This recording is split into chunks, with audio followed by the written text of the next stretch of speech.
Glory, glory, thank you, Jesus, wonderful Lord, hallelujah.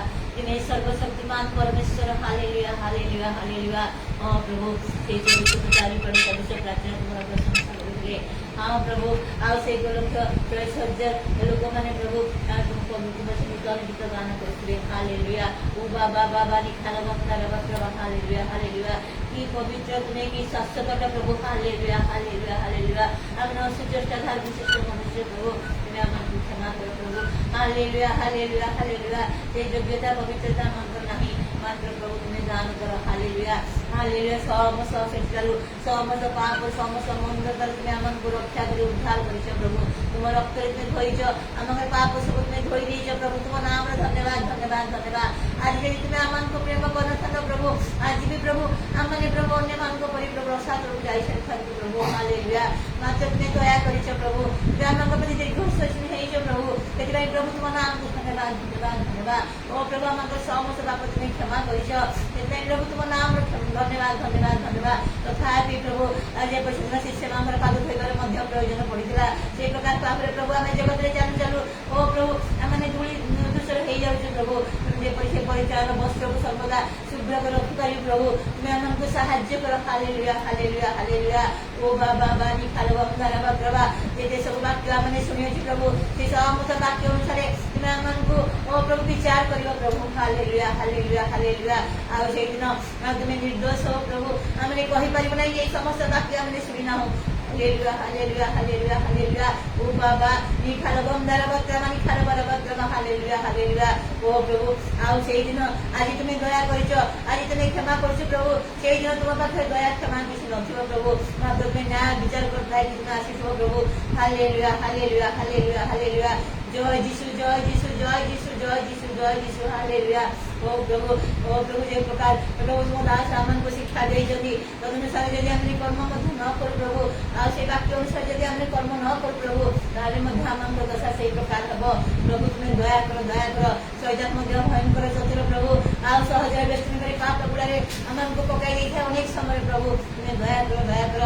ହଁ ପ୍ରଭୁ ଆଉ ସେଇ ସମସ୍ତ ପ୍ରଭୁ ଛୋଟ ଛୋଟ ପାପ ଗୁଡ଼ିକ କ୍ଷୁଦ୍ର ସୁଜାଳ କରି ଆମଙ୍କର ଧର୍ମ ଜୀବନକୁ ନଷ୍ଟ କରି ଦେଇଥାଏ ପ୍ରଭୁ, ହାଲେଲୁୟା, ହାଲେଲୁୟା। ତୁମେ ଦୟା କର, ସମ୍ପୂର୍ଣ୍ଣ ତୁମ ଉପରେ ନିର୍ଭର କରୁଛୁ ପ୍ରଭୁ, ତୁମ ଉପରେ ଭରସା କରୁଛୁ ପ୍ରଭୁ। ତୁମେ ଆମକୁ ଲଜ୍ଜିତ ହେବାକୁ ଦିଅ ନାହିଁ ପ୍ରଭୁ, ହାଲେଲୁୟା। ପୁରା ଖାଲ ବନ୍ଧାରବା ପ୍ରେଜ ଦ ଲର୍ଡ, ପ୍ରେଜ ଦ ଲର୍ଡ, ପ୍ରେଜ ଦ ଲର୍ଡ, ପ୍ରେଜ ଦ ଲର୍ଡ, ପ୍ରେଜ ଦ ଲର୍ଡ। ଯାହା ଯାହା ଉତ୍ତମ, ଯାହା ଯାହା ଯଥାର୍ଥ, ଯାହା ଯାହା ପ୍ରୀତିଭାଜନ এই সমস্ত କାର୍ଯ୍ୟରେ ତୁମେ ଆମକୁ ଲଗାଇ ରଖ ପ୍ରଭୁ, ହାଲେଲୁୟା। ଓ ବାବା ବାନି ଖାଲ ବନ୍ଧାରବା। ଧନ୍ୟ ପ୍ରଭୁ, ଧନ୍ୟ ପ୍ରଭୁ, ଧନ୍ୟ ପ୍ରଭୁ, ଧନ୍ୟ ତୁମ ନାମ, ଯୀଶୁ ନାମ ଧନ୍ୟ, ହାଲେଲୁୟା। ପ୍ରଭୁ ପ୍ରଭୁ ମୁଁ ନିଜକୁ ପ୍ରତ୍ୟେକ ମଣିଷରେ ସମର୍ପଣ କରୁଛି ପ୍ରଭୁ। ତୁମେ ଦୟାକରି ବିଶେଷ ଭାବରେ ତୁମ ଦାସଙ୍କ ପ୍ରତି ତୁମ ଅନୁଗ୍ରହ ଢାଳି ଦେଇଛ ପ୍ରଭୁ। ନିଶ୍ଚୟ ତୁମେ ତାଙ୍କ ସପକ୍ଷରେ ଆଉ ତୁମେ କାର୍ଯ୍ୟ କରୁଛ ପ୍ରଭୁ, ତୁମ ନାମକୁ ଧନ୍ୟବାଦ। ଯଦି ବି ଶତ୍ରୁ ଶୈତାନ ସମସ୍ତ କିଛି କାର୍ଯ୍ୟ ତାଙ୍କ ପାଇଁ ଥିଲା, ଆଉ ତାଙ୍କ ଜୀବନରୁ ମାରିଦେବା ପାଇଁ ମଧ୍ୟ ପ୍ରଭୁ ସେ ସବୁ ତାଙ୍କୁ ରକ୍ଷା କରିଛ, କାରଣ ପ୍ରଭୁ ସେ ତୁମର ବାକ୍ୟକୁ ବ୍ୟବହାର କରିଛନ୍ତି, ହାଲେଲୁୟା। ଓ ବାବା ବାବା ନିଖାଲ ବାବା तथापि प्रभु तुम्हें भी मनुष्य होगी आ प्रभु आ मनुष्य भाव में ओ प्रभु तुम्हें समस्त कष्ट सहिल से प्रकार भाव में तुम लोक मान प्रभु से सब अनुभूति नापी आ किसी समय प्रभु से कष्ट यंत्रणा तुम्हें नहीं खाओ प्रभु हालेलुया हालेलुया जेपरि जन को आ से उपत्यका बढ़ाई ना बेस पद्धति तुम्हें विश्राम दे खाओ से प्रकार भाव में प्रभु लोक मान तुम्हें विश्राम दे खाओ हालेलुया हालेलुया हालेलुया हालेलुया ओ बाबा निखार बंदा मानी खार बरबा प्राणपण ओ प्रभु कौन विषय तुम्हें चाह नथाओ केवल तुम्हें आम को प्राण आम प्राण देच प्रभु हालेलुया हालेलुया हालेलुया ओ प्रभु से दिन से आ जल को ढाई दे तुम उद्देश्य कारण प्राणपण कर जो मैंने आनी से जल को से पान करे ना ओ प्रभु से प्रकार भाव में कौन अश्चर्य परीक्षा पढ़ाई तुम लोक मान तुम्हें दे न था प्रभु हालेलुया हालेलुया हालेलुया हालेलुया ओ बाबा बाबा निखार बरबा praise the Lord hallelujah hallelujah कारण प्रभु आओ प्रभु आमंत्र प्राण तुम बहुमूल्य अटे हालेलुया पूरा खाल बंदार बा विशेष प्रभु तुम दास को आ तुम्हें संपूर्ण भाव में मुक्त कर विश्वास कर तुम नाम धन्यवाद दो हालेलुया ओ बाबा बाबा निखाल बरबा praise the Lord praise the Lord praise the Lord praise the समस्त कार्य तुम्हें इच्छा अनुसार करने तुम्हें साहाय्य प्रदान कर hallelujah hallelujah hallelujah hallelujah hallelujah अनेक समय प्रभु निज इच्छा अनुसार बहुत कार्य करी आम क्लांत श्रांत हो जाओ प्रभु मात्र से नुहे हालेलुया जहाँ जहाँ तुम्हें जहाँ जेपरी तुम्हें जहाँ जो प्रकार तुम्हें जहाँ प्रभु से प्रकार भाव तुम्हें तुम दास को ओ प्रभु व्यवहार कर हालेलुया दूर दूरांत नहीं व्यवहार कर यही स्थान में व्यवहार कर ओ प्रभु तुम्हें दया कर इच्छा जहाँ प्रभु मात्र प्रभु तुम्हें बल शक्ति सामर्थ्य तुम्हें दियो हालेलुया शरीर सुस्थ स्वास्थ्य दे दीर्घायु तुम्हें तुम राज्य व्यवहार कर प्रभु हालेलुया कारण प्रभु आम अनेक उठार अच्छी अनेक उठार अच्छी प्रभु अनेक तुम मत कार्य करार अच्छी अनेक प्रश्न करने अच्छी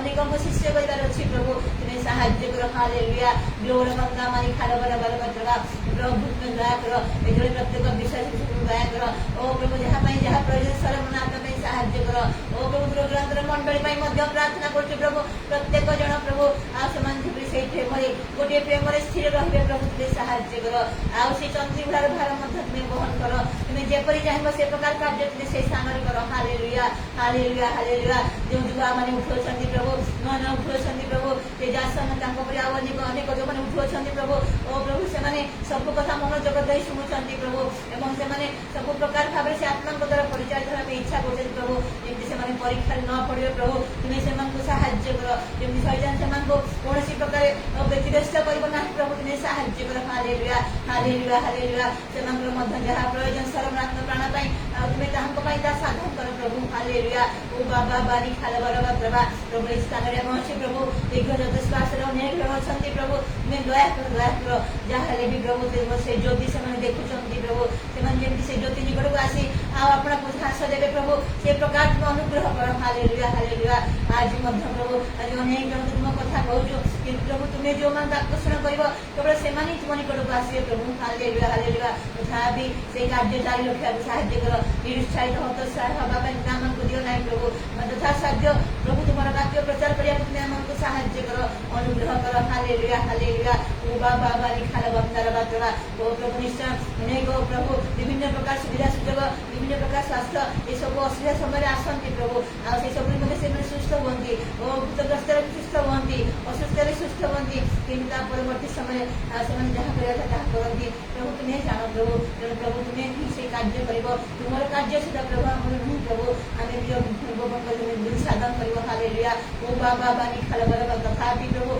से ओडा निकटमा दास पर बस रहा आमको दियो ना प्रभु हालेलुया हालेलुया हालेलुया गोटे दिन तुम्हें आसो प्रभु आ जो समय तुम्हें देख प्रभु hallelujah glory glory glory glory glory जय जीशु जय जीशु जय जीशु जय जीशु हालेलुया हालेलुया तुम राज्य वृद्धि पाओ प्रभु तुम दास आम अनेक तुम उठा जो मैंने प्रभु विभिन्न स्थान में तुम कार्य करेंगे प्रभु तुम्हें साहाय्य निश्चय तुम्हें कर प्रभु तथापि प्रभु यथार्थ भाव तुम कार्य करने तुम्हें साहाय्य कर कारण अनेक कार्य पड़ प्रभु जब समस्त कार्य रे प्रकार कार्य करने तुम्हें तुम लोक मान साहाय्य कर हालेलुया ओ बाबा निखार बंदार बात्रा निशार बंदार बार बात्रा तुम्हें जान प्रभु से समस्त कार्य तुम प्रभु प्रभु समस्ते हाथ तुम स्वयं बाहु तुम कार्य कर तुम्हें निज पक्ष निजे कार्य कर प्रभु कि से आम विचार तुम हालेलुया दया कर प्रभु आम ଆମକୁ ଆଜି ମଧ୍ୟ ପ୍ରାପ୍ତ କାଳରେ ତୁମ ଗୃହକୁ ଆଣିଛ, ଦୟା କରିଛ, ଅନୁଗ୍ରହ କରିଛ ପ୍ରଭୁ, ବଞ୍ଚାଇ ରଖିଛ ପ୍ରଭୁ। କେବଳ ତୁମ ପାଇଁ ତୁମେ ଆମକୁ ସାହାଯ୍ୟ କର। Hallelujah hallelujah.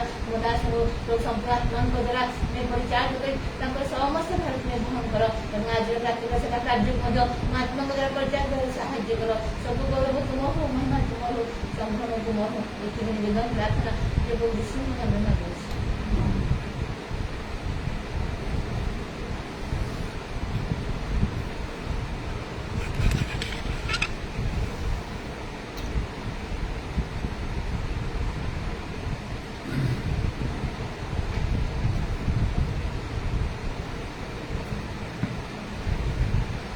ଗଣନା 20 ପର୍ବ 7 ପଦରୁ 12 ପଦ ପର୍ଯ୍ୟନ୍ତ ଆମେ ପଢ଼ିବା।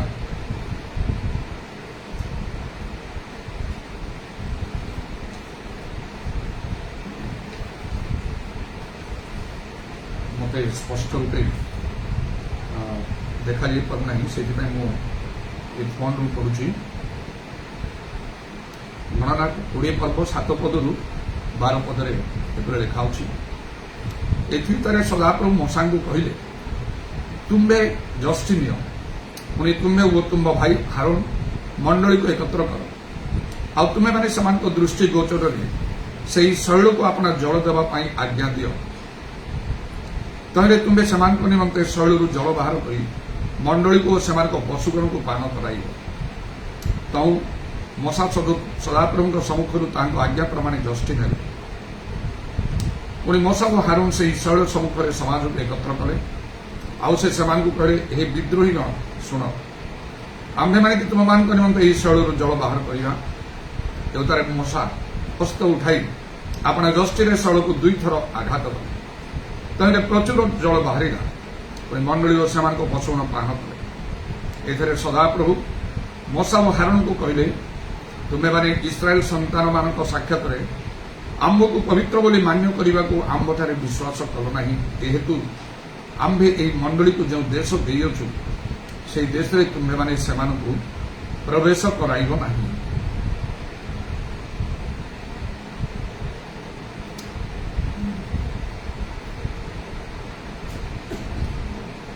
ଏଥିରେ ବିଶେଷ ଗୋଟିଏ ବିଷୟ ଆମେ ଲକ୍ଷ୍ୟ କରିବା, ସେ ହେଉଛି ମୂଷା ଏବଂ ହାରୋନଙ୍କୁ ପ୍ରଭୁ ସେହି ପ୍ରତିଜ୍ଞାତ ଦେଶରେ ପ୍ରବେଶ କରିବାକୁ ଅନୁମତି ଦେଲେ ନାହିଁ। ମୂଷାଙ୍କ ପରି ଜଣେ ଭବିଷ୍ୟତ ବକ୍ତା ଆଉ ଇସ୍ରାଏଲ ମଧ୍ୟରେ ଦେଖାଦେଲା ନାହିଁ ବୋଲି ଲେଖା ଅଛି। ମାତ୍ର ଏଠି ଗୋଟିଏ ଆଜ୍ଞା ଲଙ୍ଘନ ହେଲା। ପରମେଶ୍ୱର କହିଥିଲେ ସେମାନେ ଯିବେ ଆଉ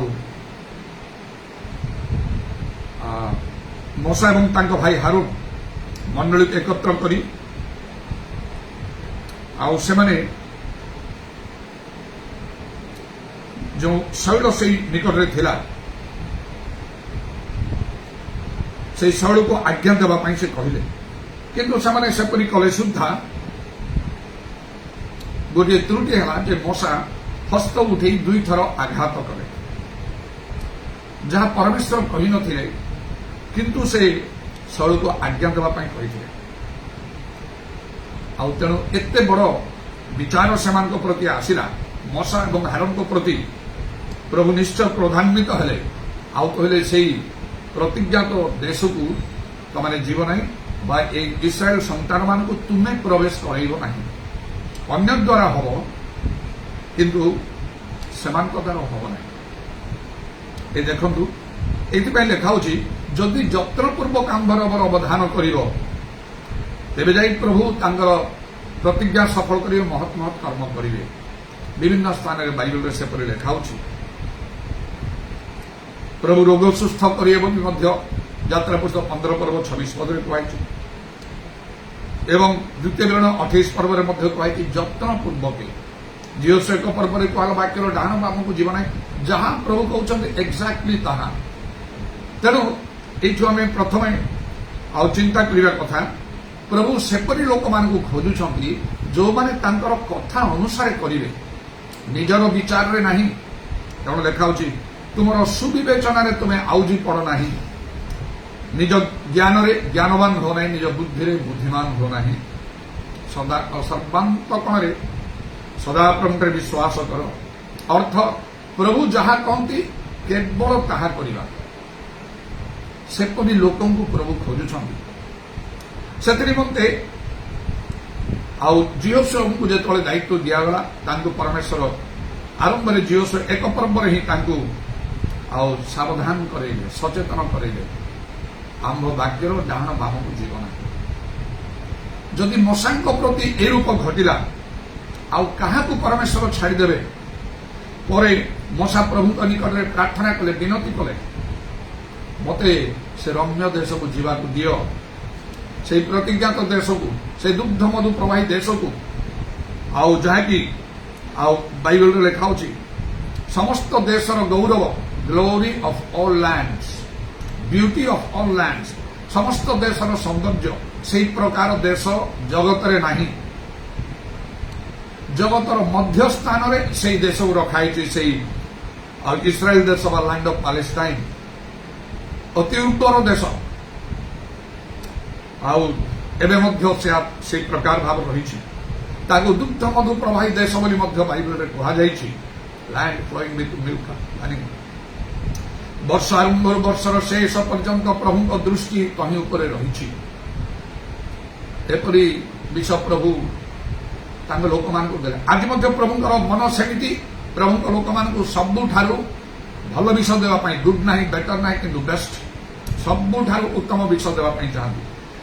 ସେଇଟା ଗୋଟିଏ ଦୁଇ ଦିନରେ ହୁଏ ନାହିଁ, ସାଧାରଣ ଭାବରେ ହୁଏ ନାହିଁ, ହାଲୁକା ଭାବରେ ହୁଏ ନାହିଁ। ଯଦି କେହି ପ୍ରଭୁଙ୍କ ନିମନ୍ତେ ଉଦ୍ଯୋଗୀ ଦେଖାଯାଏ, ପ୍ରଭୁ ଆରମ୍ଭରୁ ତାର ଭବିଷ୍ୟତ ସମ୍ବନ୍ଧରେ କଥା କହିଦିଅନ୍ତି।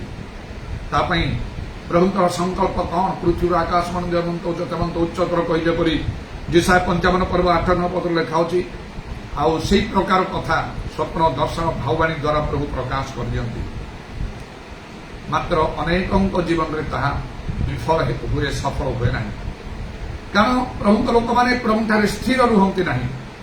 ସେମାନଙ୍କର ଧୈର୍ଯ୍ୟର ଅଭାବ ଦେଖାଯାଏ, ବିଶ୍ୱାସରେ ଦୁର୍ବଳ ହୋଇଯାନ୍ତି, ଲକ୍ଷ୍ୟଭ୍ରଷ୍ଟ ହୋଇଯାନ୍ତି, ପ୍ରଭୁଙ୍କ ଇଚ୍ଛା ଅନୁସାରେ କର୍ମ କରନ୍ତି ନାହିଁ, ନିଜ ବୁଦ୍ଧି ଜ୍ଞାନରେ ସେମାନେ କାର୍ଯ୍ୟ କରନ୍ତି, ପ୍ରଭୁଙ୍କୁ ଭୟ କରି ଜୀବନ ଯାପନ କରିପାରନ୍ତି ନାହିଁ, ପ୍ରଭୁଙ୍କ ପ୍ରେମରେ ସ୍ଥିର ରହିପାରନ୍ତି ନାହିଁ।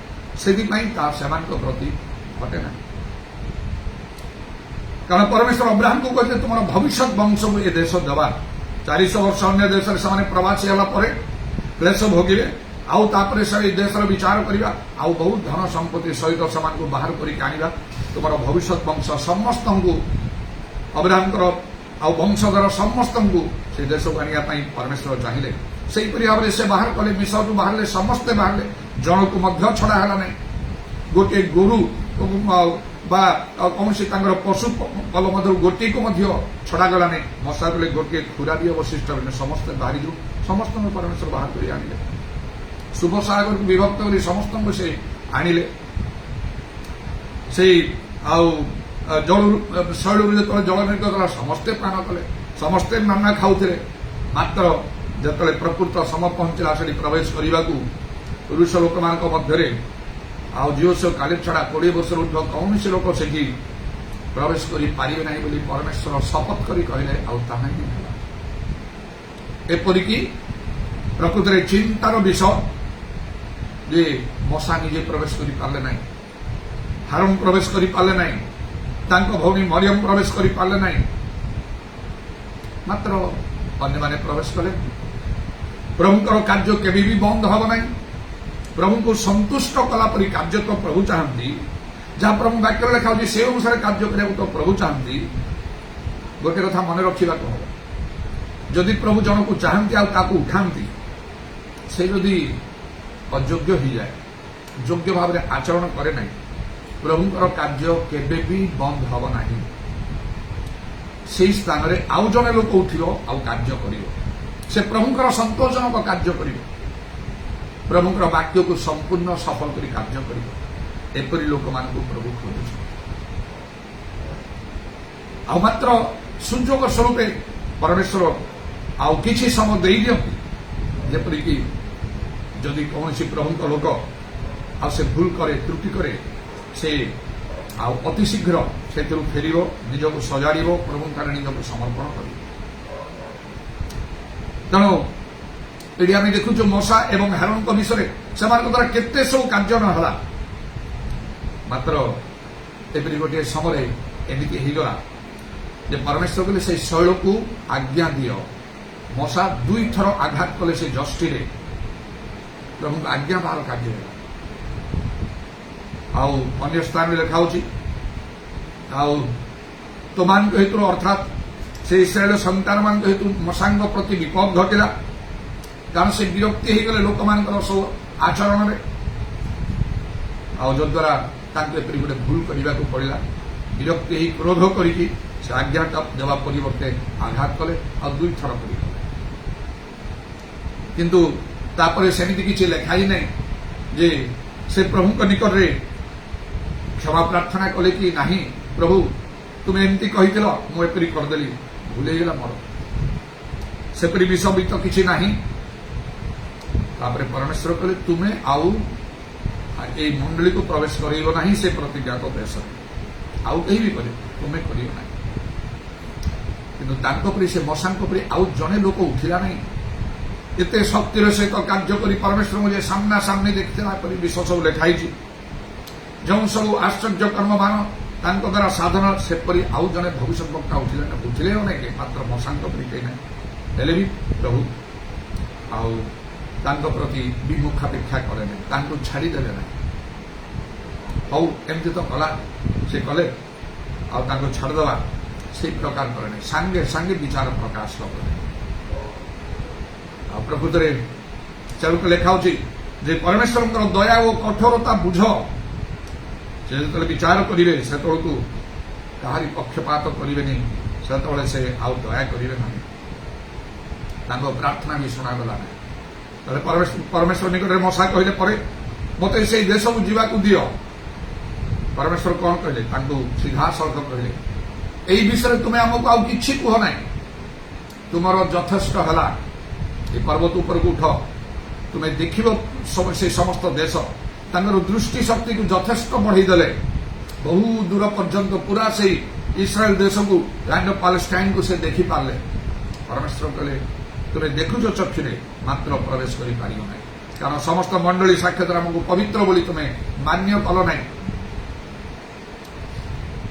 ଆଉ ସେଥିପାଇଁ ପ୍ରଭୁଙ୍କ ଲୋକମାନଙ୍କୁ ବହୁତ ସାବଧାନ ହେବାକୁ ପଡ଼ିବ। ଲୋକମାନଙ୍କର ଆଚରଣ ଯାହା ହଉ, ମଣ୍ଡଳୀ ଯାହା ହଉ, ପ୍ରଭୁ ଆମମାନଙ୍କୁ ଯେଉଁମାନଙ୍କୁ ଆହ୍ୱାନ କରିଛନ୍ତି ବିଶେଷ କିଛି ମହତ୍ ଉଦ୍ଦେଶ୍ୟରେ, ସେ ଆହ୍ୱାନର ଆମକୁ ଯୋଗ୍ୟ ଆଚରଣ କରିବାକୁ ପଡ଼ିବ। ନଚେତ୍ ଯେଉଁମାନେ ଯୋଗ୍ୟ ଆଚରଣ କରୁନାହାନ୍ତି ସେ ମଣ୍ଡଳୀର ଲୋକମାନଙ୍କ ସଦୃଶ ଆମର ଅବସ୍ଥା ଘଟିବ। ଯେମିତି ସେମାନେ ସମସ୍ତେ ଅବାଧ୍ୟ ହୋଇକି ବିଦ୍ରୋହ ସେମାନେ କରିକି ପ୍ରଭୁଙ୍କ ବିରୁଦ୍ଧରେ ଆଉ ସେମାନେ ପ୍ରାନ୍ତରରେ ମଲେ, ସେଇଭଳି ଆଉ ସେଇ ପ୍ରକାର ଭାବରେ, ସେପରି ତ ନୁହଁ, ମାତ୍ର ସେମାନଙ୍କର ସଦୃଶ ମୋଶା ହାରୋନଙ୍କର ମଧ୍ୟ ମୃତ୍ୟୁ ଘଟିଲା। ସତରେ ଯେମିତି ସେମାନେ ମଧ୍ୟ ସେ ଲୋକମାନଙ୍କ ଆଉ ସହିତ ସମାନ, ଆଉ କିଛି ହେଇପାରିଲା ନାହିଁ। ତାଙ୍କର ପ୍ରାର୍ଥନା ବି ପ୍ରଭୁ ଶୁଣିଲେ। ଯଦି ମୋଶାଙ୍କର ପ୍ରାର୍ଥନା ଶୁଣିଲେ ନାହିଁ, ଆମେ କିଏ? ଆମ ପ୍ରାର୍ଥନା ପ୍ରଭୁ ଶୁଣିବେ। ଅନେକ ସମୟରେ ଆମେ କହିଦେଉ, ମନରେ ଅଛି ଏତେ ପ୍ରାର୍ଥନା କରୁଛି ପ୍ରଭୁ ତୁମେ ଶୁଣୁନ କାହିଁକି? ମୋଶାଙ୍କ ପ୍ରାର୍ଥନା ଯିଏ ଶୁଣିଲେନି, ସେ ଆମ ପ୍ରାର୍ଥନା କେମିତି ଶୁଣିବେ? ତେଣୁ ଆମମାନଙ୍କୁ ଚିନ୍ତା କରିବାକୁ ହବ ଯେ କ'ଣ, ଆଉ ଯଦି ପ୍ରଭୁ ପ୍ରାର୍ଥନା ଶୁଣୁନାହାନ୍ତି, ସେଇଭଳି କୌଣସି ମଙ୍ଗଳ ଆମ ପ୍ରତି ଘଟୁନାହିଁ, ଆମମାନଙ୍କୁ ଚିନ୍ତା କରିବାକୁ ହବ। ଆପଣଙ୍କୁ ପରୀକ୍ଷା କର ବୋଲି ଯେତେବେଳେ ଲେଖା ହେଉଛି 2 Corinthians 13:5 ମୋ ଠାରେ କିଛି ଆଜ୍ଞା ଲଙ୍ଘନ ଅଛି କି?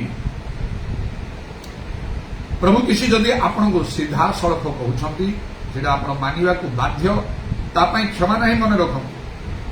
କିନ୍ତୁ ଜେନେରାଲ କମାଣ୍ଡମେଣ୍ଟ, ସର୍ବସାଧାରଣ ଆଜ୍ଞା, ଯାହା ବାଇବେଲରେ ଲେଖା ହେଉଛି, ପ୍ରତିବାସୀକୁ ପ୍ରେମ କର, ନିରନ୍ତର ପ୍ରାର୍ଥନା କର, ବିଶ୍ୱାସ ତୁମ ଯୁଦ୍ଧରେ ପ୍ରାଣପଣ କର, ସୁସମାଚାରରେ ବିଶ୍ୱାସ କର, ବାପ୍ତିଜିତ ହୁଅ, ଆଉ ପବିତ୍ର ଆତ୍ମାଙ୍କୁ ଗ୍ରହଣ, ଯେତେ ସବୁ ଆଜ୍ଞା ଲେଖାଇଛି ଆପଣ ମାନିବେ ନ ମାନିବେ। ଯଦି ନ ମାନିଲେ ତା ପ୍ରତି ମଧ୍ୟ ତ ନିଶ୍ଚୟ ତାର ପ୍ରତିଫଳ ଅଛି। ମାତ୍ର ଯେତେବେଳେ ପ୍ରଭୁ ବ୍ୟକ୍ତିଗତ ଭାବରେ କଥା କହିବେ, ଯେମିତି ଅବ୍ରାହମ କହିଲେ ତୁମର ଜ୍ଞାତି କୁଟୁମ୍ବ ଦେଶ ସର୍ବସ୍ୱ ତ୍ୟାଗ କରି ଆମେ ଯୋଉଠି ଦେବା ସେଠି ଯିବୁ, ସେଥିରେ ଆଉ କୌଣସି ପ୍ରକାର ଅପସନ ଅଲ୍ଟରନେଟିଭ ପସନ୍ଦ ଆଉ ନାହିଁ। ନାଇଁ ମୁଁ ସେଟା କରିପାରିବି ନାହିଁ, ମୁଁ ଏମିତି ସେଇଟା ହେଇପାରିବନି। ଯେତେବେଳେ ଆଉ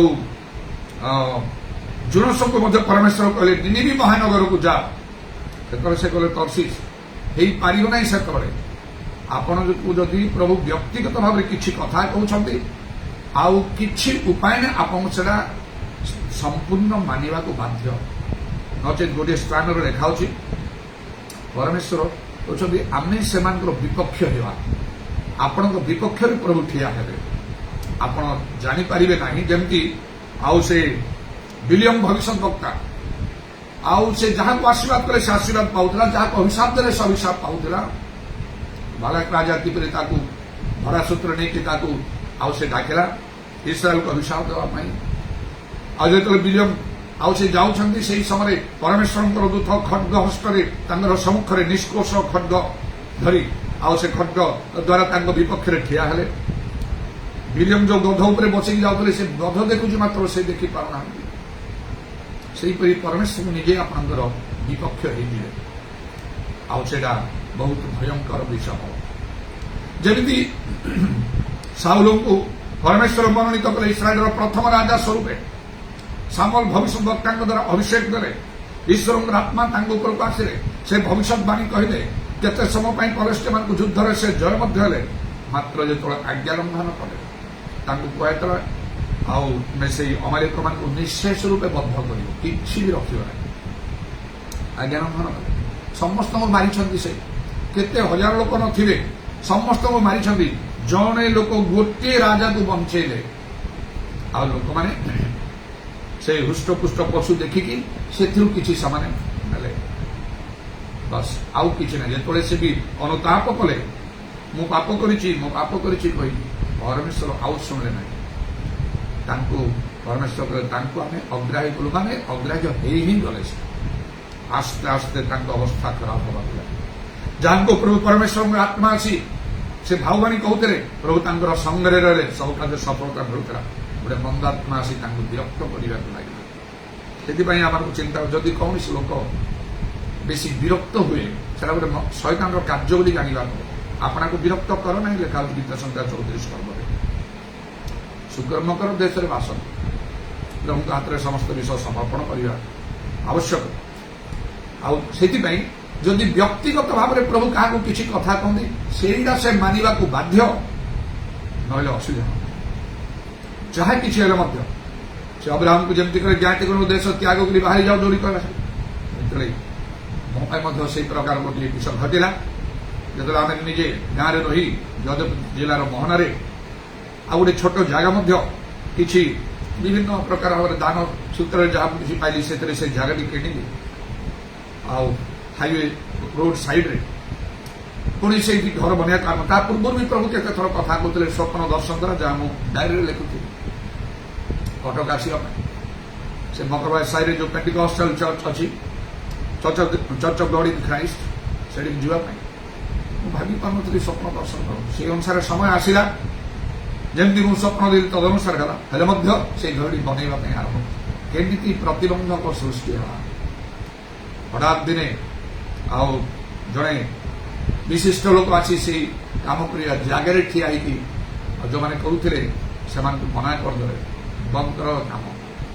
ପରେ ମୁଁ ଯାଇ ସେଇ ସ୍ଥାନରେ ପହଞ୍ଚି କଲେ ସମସ୍ତେ ଅଛନ୍ତି କାମ କରୁନାହାନ୍ତି। କ'ଣ ସବୁ ଚୁପଚାପ ହେଇକି ବସ। ନାଇଁ, ଇଲେକ୍ଟ୍ରିକ୍ ଡିପାର୍ଟମେଣ୍ଟରୁ ଆଉ SDO ଆସିଥିଲେ। ସେ କହିଲେ କିଏ ଘର କରୁଛନ୍ତି? ଆମେ କହିଦେଲୁ ତମ କଥା। ସେ କହିଲେ ଘର ବନ୍ଦ କର, ଏଇଟା ତିଆରି ହେଇପାରିବ ନାହିଁ। ମୋ ଭିତରେ ବହୁତ ରାଗ ଆସିଲା, ସେ କାହିଁକି ମୋ ଘର କଲାବେଳକୁ ସେ ବନ୍ଦ କଲେ। ମୁଁ ରାଗିଗଲି ତାଙ୍କ ପାଖକୁ, ମୋ ରାଗ ଏକଦମ ଥଣ୍ଡା ହେଇଗଲା। ସେ କହିଲେ ତମେ ଚାଲ ତୁମର ସାଇଟ୍କୁ, ସେ ଜାଗାକୁ। କହିଲେ ଦେଖ ଏଇଠି 132 KV ଲାଇନ୍ ଯାଇଛି, ଗଭର୍ଣ୍ଣମେଣ୍ଟ ଅଫ୍ ଓଡ଼ିଶାର ବି ଆଉ ତାହା ପାୱାର ନାହିଁ ତାକୁ ରିମୁଭ୍ କରିବା ପାଇଁ। ତମେ କେମିତି ଜଣେ ଶିକ୍ଷିତ ଲୋକ ହେଇକି ଏଇ ଜାଗା ତଳେ ତମେ ଘର କରୁଛ? ମୋ ମୁଣ୍ଡ ଆଉ କାମ ଦେଲାନି। ଏମିତି ଜାଗାରେ ଏମିତିଟା ସ୍ଥାନରେ ମୁଁ କେମିତି ଜାଗା କିଣିଲି? ଅଳ୍ପ ପଇସା ପୁଣି ସେ ତା ଭିତରେ ମନ ପ୍ରାଣ ଦେଇକି କରୁଛି ସେଇ ଘରଟା ବନେଇବା ପାଇଁ।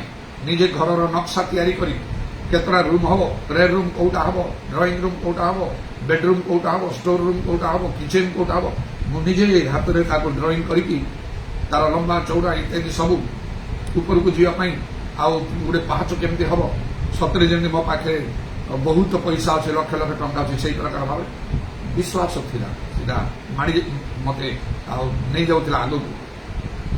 ଏକଦମ ଗୋଟେ ପ୍ରବଳ ଧକ୍କା ପରି ମତେ ହେଲା। କଣ କଲି ଏମିତି ଭାବରେ ଆଉ ହେଇପାରିଲା ନାହିଁ। ବେଳେବେଳେ ସଦାପ୍ରଭୁ ଯଦି ଗୃହ ନିର୍ମାଣ କରନ୍ତି, ନିର୍ମାଣ ନ କରନ୍ତି, ନିର୍ମାଣ କରି ବୃଥାରେ ପରିଶ୍ରମ କରି ମୋର ଜୀବନର ପରିବର୍ତ୍ତନ ଆରମ୍ଭରେ ହିଁ ମୁଁ ଘର କରିଥିଲି। ଆଜି ପର୍ଯ୍ୟନ୍ତ ସେଟା ମୁକ ସାକ୍ଷୀ କରି ଅଛି। ତାର ଫାଉଣ୍ଡେସନ ଅଛି। ପ୍ରଥମ ଫାଉଣ୍ଡେସନ ବ୍ରେକ୍ ହେଇଗଲା, ବହୁତ ବଡ କରିବ। ଦ୍ୱିତୀୟ ଫାଉଣ୍ଡେସନ ଏବେ ବି ଯଦି କେହି ମନା ଯିବ ତ ସେ ଦେଖିବ ଫାଉଣ୍ଡେସନ ତାର ଆଉ ବଖରା ଗୁଡାକ କେମିତି କଣ ଫାଉଣ୍ଡେସନ ପର୍ଯ୍ୟନ୍ତ ହେଇଯାଇଛି। ତାପରେ ଅର୍ଡର ଦେଇଥିଲି ଇଟା, ଇଟା ମଧ୍ୟ ପୋଡିକି ଆଣିକି ସାଇଡରେ ରଖାହେଲା। ଏବେ ଘର ଉଠିଗଲା। ପ୍ରଭୁ ଯେତେବେଳେ କଥା କହନ୍ତି ସେ ମାନିବାକୁ ବାଧ୍ୟ। ମାତ୍ର ପ୍ରଭୁ ପରେ ମତେ ସାନ୍ତ୍ୱନା ଦେବାକୁ ଆଉ ଦେଲେ ବିଭିନ୍ନ ସ୍ୱପ୍ନ ଦର୍ଶନ ଦ୍ୱାରା। ସେ ଯେମିତି ସେ ବିରାଟ ବଡ଼ ପଥରର ଘର, ସେ କଳା ମୁଗୁନି ପଥରରେ ସେ ଘରଟା କିପରି ମୋ ପାଇଁ ତିଆରି ହେଉଛି ବୋଲିକି ମତେ କୁହାହେଲା। ଅଳ୍ପ କେତେଟା ମୂଲିଆ ମିସ୍ତ୍ରୀ ଲାଗି କାମ କରୁଛନ୍ତି, ଏ ଘର ତୁମର କହିକି। ସେଟା ଧର୍ମ ଜୀବନର ଗୃହ ଥିବା ମଣ୍ଡଳୀ ସମ୍ବନ୍ଧୀୟ, ସେଟା ତ ଭଲ କଥା।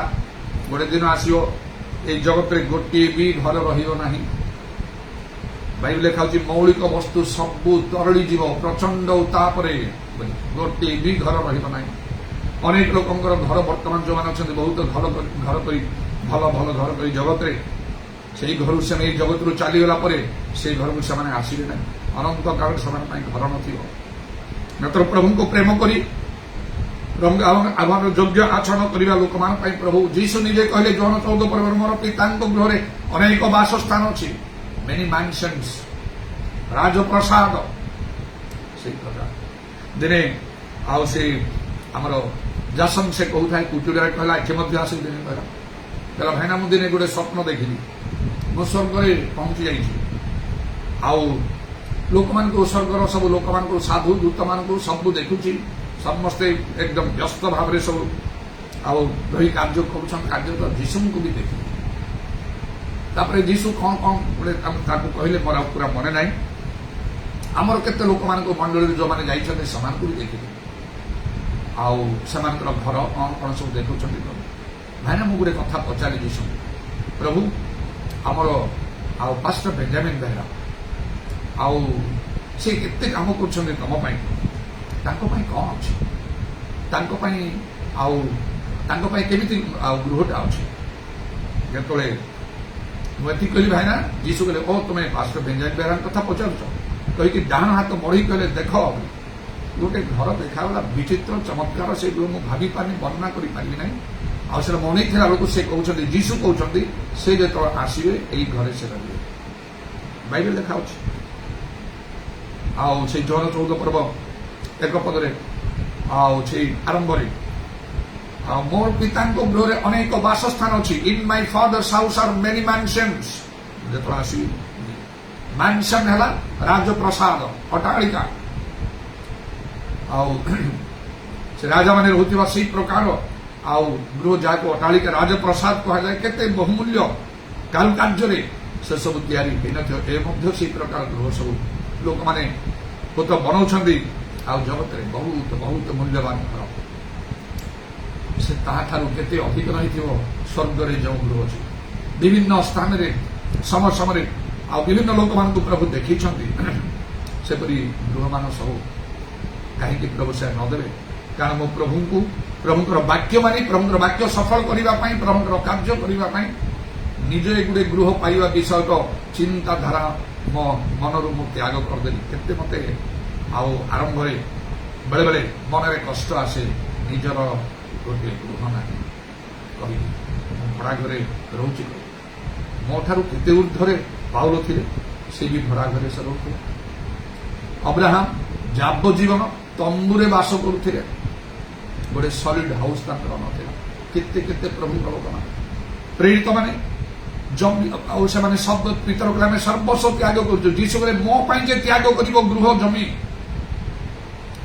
ଯୀଶୁଙ୍କର ନିଜ ପାଇଁ ଯେ ସୃଷ୍ଟିକର୍ତ୍ତା ତାଙ୍କ ପାଇଁ ଘର ନଥିଲା ବୋଲେ ମଣିଷ ପୁତ୍ର ମୁଣ୍ଡ ଗୁଞ୍ଜିବାର ଜାଗା ନାହିଁ। ତାହେଲେ କାହିଁକି ସ୍ୱର୍ଗରେ ସେ ପ୍ରକାର ବିଷମାନଙ୍କୁ ନଦେଲେ? ଯାହା ହଉ ମୋର କହିବାର କଥା ହେଉଛି ପ୍ରଭୁ ଯଦି କଥା କହନ୍ତି ସେଟା ମାନଙ୍କୁ ମାନିବାକୁ ହବ ବାଧ୍ୟରେ। ପ୍ରଭୁ ଯଦି ଆପଣଙ୍କୁ ବ୍ୟକ୍ତିଗତ ଭାବରେ କହୁଥିବେ କେବେ ସ୍ୱପ୍ନରେ କେବେ ଦର୍ଶନରେ କିମ୍ବା କୌଣସି ଆଉ ଭଲ ବିଶ୍ୱସ୍ତ ପ୍ରମୁଖ ଲୋକମାନଙ୍କ ଦ୍ୱାରା ଯଦି କିଛି କଥା କହୁଛନ୍ତି ସେଇଟା ନ ମାନିକି ରୁହନ୍ତୁ ନାହିଁ, ନହେଲେ ସେଇଟା ଆପଣଙ୍କର ସର୍ବନାଶର କାରଣ ହବ। ଜେନେରାଲ ସର୍ବସାଧାରଣ ବାଇବଲ ଯାହା ଲେଖା ତାହା ଯଦି ନ ମାନୁଛନ୍ତି ପ୍ରଭୁ ଛାଡ଼ିଦେବେ ନାହିଁ କେବେ, ତାର ଫଳ ତ ନିଶ୍ଚୟ ମିଳିବ। ମାତ୍ର ବ୍ୟକ୍ତିଗତ ଭାବରେ ଯଦି କହୁଛନ୍ତି କଥା ଯଦି ନ ମାନିବେ ସେ ଅବସ୍ଥା ଅତି ଶୋଚନୀୟ। ଯେମିତି ଆଉ ଜୁନସଙ୍ଗ ପ୍ରେତରା ସଦାପ୍ରଭୁ ସମୁଦ୍ରକୁ ପ୍ରଚଣ୍ଡ ବାୟୁ ପ୍ରାଣ। ଆପଣଙ୍କର ଗିର୍ଜା ପ୍ରାର୍ଥନା ଉଦ୍ଯୋଗ କିଛି କାମ ଦବ ନାହିଁ। ଆଉ ସେଟା ବାଇବେଲରେ ଲେଖା ହେଉଛି ସେମାନଙ୍କର ପ୍ରାର୍ଥନା ଘୃଣାଜନକ ହବ ଲେଖା ହେଇଛି। ଯେ ବ୍ୟବସ୍ଥା ଶୁଣିବାରୁ ଆପଣା କର୍ଣ୍ଣ ଫେରାଏ ତାର ପ୍ରାର୍ଥନା ହିଁ ଘୃଣାର ବିଷୟ ହୁଏ। କିନ୍ତୁ ଉପଦେଶରେ ଲେଖା ହେଲା କଣ ପ୍ରାର୍ଥନା କରିବା, କାହାକୁ ପ୍ରାର୍ଥନା କରିବା, କାହାକୁ ଜଣେଇବା ପ୍ରାର୍ଥନା ପାଇଁ? ଜିରିମିୟଙ୍କୁ କହିଲେ ଏଇ ଲୋକମାନଙ୍କ ପାଇଁ ପ୍ରାର୍ଥନା କର ନାହିଁ, ତମେ ଅନେକ ପ୍ରାର୍ଥନା କଲେ ବି ଆମେ ଶୁଣିବା ନାହିଁ, ଏମାନଙ୍କର ହସ୍ତ ରକ୍ତରେ ପୂର୍ଣ୍ଣ। ତେଣୁ ଯେମିତି ସେମିତି ଆମେ ଆଉ କରିପାରିବା ନାହିଁ। ଯାହା କିଛି ଆଜ୍ଞା ପାଳନ କରିପାରିବା। ପ୍ରଭୁଙ୍କର ଆଜ୍ଞା ପାଳନ କରିବାଟା ଏତେ ସହଜ ନାହିଁ। ତାହା ଜେନେରାଲ ହଉ ବା ସ୍ପେସିଆଲ ହଉ ବାଇବେଲରେ ଥିବା ଅଛି କିମ୍ବା ଆମକୁ ବ୍ୟକ୍ତିଗତ ଭାବେ କରିବାର ଅଛି ଯୋଉଟା ବି ଯୋଉ ଆଜ୍ଞା ବି ହଉ ସେଟା ପାଳନ କରିବା ପାଇଁ ପ୍ରଭୁ ଗୋଟେ ବାଟ କରିଦେଇଛନ୍ତି ଯଦ୍ୱାରା ପରମେଶ୍ୱରଙ୍କର ଆଜ୍ଞା ପାଳନ କରିପାରିବ ମଣିଷ। ଯାହା ସହଜ ନାହିଁ ମୁଁ କହିଲି ସେଇଟା ଜିଜିକଲ ପୁସ୍ତକରେ ଲେଖା ହେଇଛି ତାର 26 ପର୍ବରେ ଆଉ ନାଇଁ 36 ପର୍ବରେ ଜିଜିକଲ ପୁସ୍ତକ 36 ପର୍ବର 27 ପଦରେ ଲେଖା ହେଇଛି ଆହୁରି ଆମ୍ଭେ ତୁମ୍ଭମାନଙ୍କୁ ଏକ ନୂତନ ହୃଦୟ ଦେବା ଓ ଆମ୍ଭେ ତୁମ୍ଭମାନଙ୍କ ଅନ୍ତରେ ଏକ ନୂତନ ଆତ୍ମା ସ୍ଥାପନ କରିବା ଆଉ ଆମ୍ଭେ ତୁମମାନଙ୍କ ମାଂସ ମଧ୍ୟରୁ ପ୍ରସ୍ତରମୟ ହୃଦୟ କାଢି ନେବା ଓ ଆମ୍ଭେ ତୁମମାନଙ୍କୁ ମାଂସମୟ ହୃଦୟ ଦେବା ପୁଣି ଆମ୍ଭେ ତୁମମାନଙ୍କ ଅନ୍ତରେ ଆମ୍ଭର ଆତ୍ମା ସ୍ଥାପନ କରିବା ଓ ତୁମମାନଙ୍କୁ ଆମ୍ଭର ବିଧିରୂପ ପଥରେ ଚଳାଇବା। ତହିଁରେ ତୁମ୍ଭେମାନେ ଆମ୍ଭର ଶାସନ ସକଳ ରକ୍ଷା କରି ପାଳନ କରିବ। ଆମ୍ଭର ଆତ୍ମା ପ୍ରଭୁଙ୍କର ଆତ୍ମା ପବିତ୍ର ଆତ୍ମା ଆମମାନଙ୍କୁ ପାଇବାକୁ ହବ। ତେଣୁ ଯୀଶୁ କହିଲେ ପବିତ୍ର ଆତ୍ମାଙ୍କୁ ଗ୍ରହଣ କର। ଯୋହନ 20 ପର୍ବର 22 ପଦରେ ଏ କଥା କହିଲେ ପବିତ୍ର ଆତ୍ମାଙ୍କୁ ଗ୍ରହଣ କର। ଆହୁରି ଲେଖା ଅଛି ଏଫେସିୟ 5 ପର୍ବର 18 ପଦରେ ପବିତ୍ର ଆତ୍ମାରେ ପରିପୂର୍ଣ୍ଣ ହୁଅ। ବିନା ପବିତ୍ର ଆତ୍ମାରେ ଈଶ୍ୱରଙ୍କର ସମସ୍ତ ଆଜ୍ଞା ଆପଣ ପାଳନ କରିପାରିବେ। ଆପଣ ନିଜ ଘର କଟକରେ ଅଛି, କଟକରେ ଗିର୍ଜା ପ୍ରାର୍ଥନା ପ୍ରଚାର ସବୁ କରିପାରିବେ। ଟଙ୍କା ପଇସା ଖର୍ଚ୍ଚ କରି ଘର ବନେଇ ଗୋଟେ ଗିର୍ଜା ହୋଇ ବନେଇ ପାରିବେ। କିନ୍ତୁ ପ୍ରଭୁ ଯଦି ଚାହୁଁଥିବେ ଆପଣ ନେଇ କୌଣସି ଗୋଟେ ସହରକୁ ଦିଲ୍ଲୀ ଯାଅ, ବମ୍ବେ ଯାଅ, ଆମେରିକା ଖୁସିରେ ଯିବେ। ସେଟା ତ ଆଉ ଭଲ ବଡ ବଡ ସହର ଗୁଡାକ ନା, ସେଟା ଉନ୍ନତିର ବିଷୟ, ସମ୍ମାନର ବିଷୟ। ଜଣେ କଟକ ଲୋକ ଯଦି ଆମେରିକା ଗଲେ ଜାଗତିକ ଭାବେ ସେ ତା ପାଇଁ ସେଟା ଗୋଟେ ବଡ ସମ୍ମାନର ବିଷୟ। ଓ ସେଇ ଆମେରିକାର ଅଛି ଏମିତି। ପ୍ରଭୁ ଯଦି କହିବେ କୌଣସି ଗୋଟେ ମଫସଲ ଗାଁକୁ ଯାଇକି ରୁହ, କେତେ ଜଣ ପ୍ରସ୍ତୁତ ହେବେ ସେଇଠି? ଯୋଉଠି ଗଲାବେଳେ ଏବେ ତ ସବୁ କିଛି ବଦଳିଲାଣି। ଆଗରେ ଗଲାବେଳେ ସହର ସହିତ କୌଣସି କନେକ୍ସନ ହିଁ ନଥିବ। କୋଉଠି ଯାଇକି ରହିଲା ଲାଗୁଛି ସେଗୁଡାକରେ ଏକଦମ ଭିତରେ ଭିତରେ ଭିତରେ ଯାଇ ଗୋଟେ ଦିନ ଗୋଟେ ଫୋନ ଦୋକାନରେ ମୁଁ କାମ କରୁଥିଲି। ସେ ଫୋନରେ ଜଣେ ଦେଖିଲି କଣ କଣ କୋଉ ପ୍ରଭୁଙ୍କର କଥା ଟିକେ କହୁଥିଲି। ଏଇଗୁଡ଼ା ମିଟିଂ, ସେଠି ମିଟିଂ ଦେଉଥିଲେ ସେଇ ଗାଁ ଗୁଡାକର ମିଟିଂ। ଜଣେ ମୁସଲିମ ଲୋକ ସେ କହିଲେ ଏକଦମ ସେ କହୁଛନ୍ତି একদম মাইক্রো প্লেস ভিতরକୁ ଆପଣ ଯାଉଛନ୍ତି, ମାଇକ୍ରୋ ଏରିଆ ମାନେ ଏକଦମ କ୍ଷୁଦ୍ରରୁ କ୍ଷୁଦ୍ର ଏତେ ଭିତରକୁ ଯାଇ ଆପଣ କରୁଛନ୍ତି। ସହରର କୌଣସି ସମ୍ପର୍କ ନାହିଁ, ସେଗୁଡାକରେ କୌଣସି ସୁବିଧା ନାହିଁ। ସେ ଭିତରେ ଭିତରେ ଭିତରେ ପ୍ରବେଶ କରି ମୁଁ କାର୍ଯ୍ୟ କରୁଥାଏ। କଣ ପାଇଁ? ପ୍ରଭୁଙ୍କୁ ମୁଁ ସନ୍ତୁଷ୍ଟ କଲି। କେବଳ ସହରକୁ ଆସି ସେ ଖୁସିରେ ଏଇଠି ରହିଯିବା ନାହିଁ। ଆଜି ମୁଁ ଭାବିଛି ଆଜିଠାରୁ ଟିକେ ବାହାରକୁ ବାହାରିବି। କାରଣ 31 ଦିନ ମୁଁ ହିସାବ କରୁଥିଲି, ଗଲି 9ରେ ଆଉ ଜୁଲାଇ 9ରେ ଗଲି, ଅଗଷ୍ଟ 8ରେ 31 ଦିନ ହେଲା। ଅଗଷ୍ଟ 9ରେ ତ ଫେରି ଆସିଛି, ସେଟା କ'ଣ ହିସାବ କଲି। କିନ୍ତୁ ମୁଁ କାଲି ଗତକାଲି ଭାବିଲି ଆଉ ଫେରି ଆସିବା ଦିନ ଯେମିତି ଯୋଉ ଦିନ ଗଲି ସେଇଦିନ ତ ମିଟିଂ ନେଇକି ଆରମ୍ଭ କରିଛି ଜୁଲାଇ 9ରେ। ଆଉ ଅଗଷ୍ଟ 9ରେ ଯୋଉ ଦିନ ଆସିଲି ସେଦିନ ବି ତ କାମ କରିଛି ସେ କୁଚୁଡ଼ାରେ। ଆଉ ସେଠୁ ତ ମୁଁ ବାହାରିଲି, କେତେ ହାଉସ ଭିଜିଟିଂ କରି ସେମାନେ ଡାକିଲେ ସବୁ ପ୍ରାର୍ଥନା କରିବା ପାଇଁ। ଯେତେ କହିଲେ ମୋତେ ଆଶ୍ରୟକତ୍ର ହେଇକି ପ୍ରାର୍ଥନା କଲେ, ନାଇଁ ବି ଘରକୁ ଆସି ହଉ ବୁଲି ବୁଲି କଲି। ପୁଣି ଆଉ ସେ ଦାଣ୍ଡରେ ସବୁ ସମସ୍ତେ ଠିଆ ହେଇକି ଗୀତ ଗାଇ କେହି କିଛି କିଛି କେହି କଥା କହିକି ପ୍ରାର୍ଥନା କରି ଏସବୁ ତ ହେଲା। ତାପରେ ଆସିକି ଆଉ କିଛି ରାସ୍ତା ଆସିଲା ପରେ ପ୍ରେମନଗରରେ ସେଇଠୁ ଆଉ ସେଇ ଗାଡ଼ି ରଖି ଯେ ପାଷ୍ଟର ଯେ ଡାନିଏଲ ତାଙ୍କ ଘରକୁ ଗଲି, ସେ ପୁଣି ସେମାନେ କିଛି କହି କିଛି କଥା କହି ଗୋଟେ ପ୍ରାର୍ଥନାର ଗୋଟେ କଥା କଲେ, ପ୍ରାର୍ଥନା ବି କଲି। ପୁଣି ଆଉ ସାଇଡ୍ରେ ଆଉ ଗୋଟେ ଫାଇଲି ଟିକେ ଆସନ୍ତୁ ବୋଲି ମୁଁ ଆସି ତ କରିଛି ଆଗରୁ ସବୁ, ନାଇଁ ଟିକେ ଆସନ୍ତୁ, ବାଧ୍ୟ ହେଇଗଲି ସେଠି ବୋଲି ପ୍ରାର୍ଥନା এটা କହିଛି ଯଦି କାମରେ ନିଆଯିବ ତାହେଲେ 32 ଦିନ ହେବ। এইটা ভাবিকি ମୁଁ ଗତକାଲି 32 ଦିନ ହେବ ନାଇଁ ଆଜି ଅପେକ୍ଷା କରିକି ମୁଁ କାଲି ରହିଲି। ଭାବୁଛି ଆଜିଠାରୁ ଆସ୍ତେ ଆସ୍ତେ ଭାରି ହଠାତ୍ରେ କୌଣସି ହାଉସ୍ ଭିଜିଟିଂ କରି କାମ କରିନପାରେ, ସେଇଟା ବେଳକୁ ତ ପ୍ରେସର ଟିକେ ଆସୁଛି। ଟିକେ ଅଭ୍ୟାସ କଲାଭଳି ଆଖପାଖରେ ସ୍କୁଟି ନେଇକି, ବାଇକ୍ ତ ନେଇ ହେବନି, ଟିକେ ଆସିବି ବୋଲିକି ଭାବୁଛି, ଚିନ୍ତା କରୁଛି। ଯାହା ଯେପରି ପ୍ରଭୁଙ୍କର ଇଚ୍ଛା, ତେବେ ପ୍ରଭୁଙ୍କର ଧନ୍ୟବାଦ ହଉ। ଆଉ ସେହିପରି ଭାବରେ ବେଶୀ କିଛି ସୁବିଧା ସୁଯୋଗ ସବୁ ନଥିଲେ ମଧ୍ୟ ଏବେ ସିନା ସବୁ ରାସ୍ତାଘାଟ ସବୁ ହେଲା, ନଚେତ ଆଗରେ ତ କେବଳ ଚାଲି ଚାଲି, ପାହାଡ଼ ନାହିଁ ପର୍ବତ, ପାହାଡ଼ ମାନେ ଛୋଟ ଛୋଟ, ପର୍ବତ ମାନେ ବହୁତ ଉଚ୍ଚା, ଏକଦମ ତୀକ୍ଷ୍ଣ ଜାଗା। ସେଇ ପର୍ବତ ଗୁଡ଼ା ଚଢ଼ି ଚଢ଼ି ସବୁ କାର୍ଯ୍ୟ କରୁଥାଏ, କରିବାକୁ ପଡ଼ିବ। ପ୍ରଭୁଙ୍କର ଆଜ୍ଞା ମାନି ପ୍ରଭୁଙ୍କୁ ସନ୍ତୁଷ୍ଟ କରିକି ସୁବିଧା ସୁଯୋଗ ଦେଖିଲେ ହବ ନାହିଁ। ଏପରି ସବୁ କାର୍ଯ୍ୟ କରିବାର ସିକ୍ରେଟ ରହିଲା ପବିତ୍ର ଆତ୍ମା। ଆତ୍ମା ଯେତେବେଳେ ତୁମକୁ ଦେବା, ତୁମେ ଆମର ସବୁ ଶାସନ ମାନେ ବାକ୍ୟ ଆଜ୍ଞା ସବୁ ମାନିପାରିବ। ତେଣୁ ପବିତ୍ର ଆତ୍ମା ପାଇବା ଜରୁରୀ। ଆମର ପବିତ୍ର ଆତ୍ମା ପାଇଛନ୍ତି, ପରଭାଷା କହୁଛନ୍ତି, ଯଥେଷ୍ଟ ବୋଲି ମନେ କରନ୍ତୁ ନାହିଁ, ପରୀକ୍ଷା କରନ୍ତୁ। ଆପଣଙ୍କ ପାଖରେ ଟଙ୍କା ସମସ୍ତଙ୍କ ପାଖରେ ଅଛି, ଇଚ୍ଛା କଲେ ବି ଘର କରିପାରୁନାହାନ୍ତି, ଇଚ୍ଛା କଲେ ବି ଭଲ ଷ୍ଟାଟସ୍ ମେଣ୍ଟେନ୍ କରିପାରୁନାହାନ୍ତି, ଭଲ ଖାଇପାରୁନାହାନ୍ତି, ଭଲ ପିନ୍ଧି ପାରୁନାହାନ୍ତି, ଭଲ ଫ୍ୟାସିଲିଟି ନାହିଁ। କାହିଁକି? ପଇସା ଅଳ୍ପ ଅଛି। ଚାକିରିଆ ଲୋକ ଘରେ କେହି ନଥିବେ, ଛୋଟ ମୋଟ ଚାକିରି ବେଳେ କ'ଣ ଥିବ, ଛୋଟ ମୋଟ ବ୍ୟବସାୟ ଥିବ। ଚାକିରି ଲୋକ ଯଦି ରହିଥିବେ, ଟଙ୍କା ଦରମା ବେଶୀ ଆସୁଥିବ, ବ୍ୟବସାୟ ବଡ଼ ବ୍ୟବସାୟ ଥିବ, ଯଥେଷ୍ଟ ଟଙ୍କା ଆପଣ ଯାହା କଲେ ଘର ଉପରେ ଘର ବନେଇକି ଯେତେ ଯାହା କରିବେ, ଭଡ଼ା ଦେବେ, ନିଜେ ରହିବେ, ପ୍ୟାଲେସ୍ କରିକି ଆପଣ ରହିପାରିବେ। ଧନୀ ଲୋକମାନେ ସେପରି କରନ୍ତି।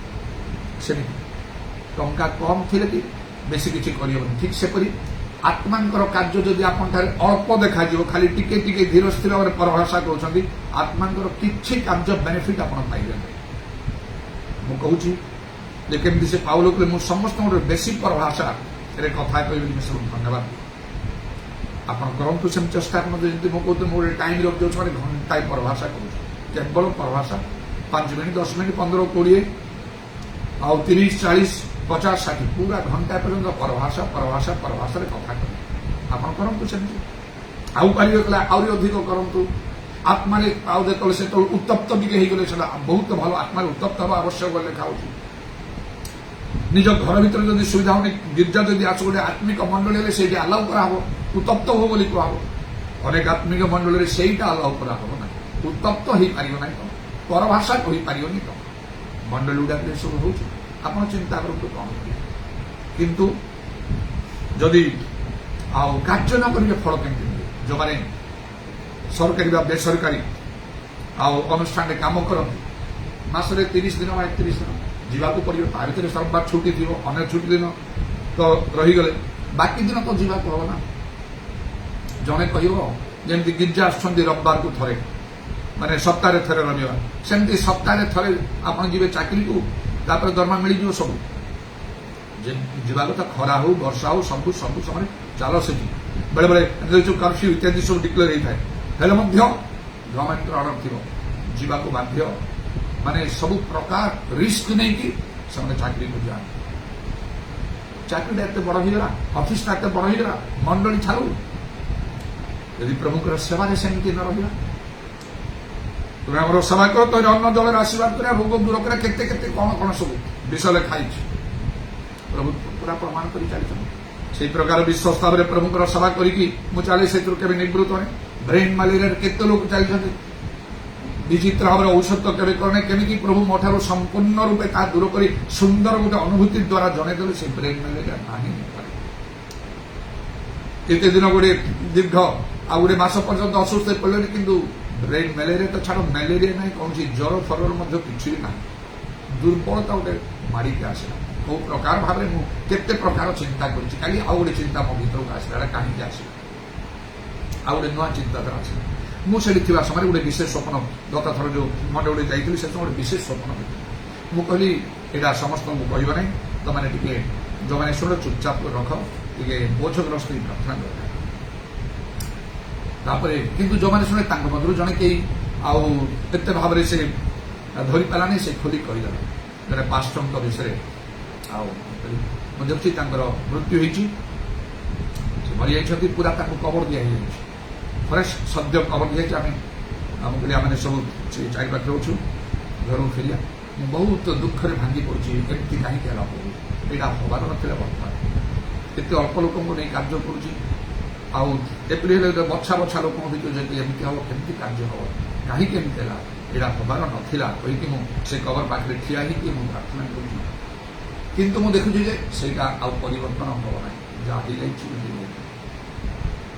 ପୁରା ନୂଆରେ ଏକ ମାଟି ଫାଟି ସବୁ କବର ସହିତ। ତାପରେ ଆଉ ଆମେ ସମସ୍ତେ ଫେରି ଆସିବା ପାଇଁ ଚାହୁଁ।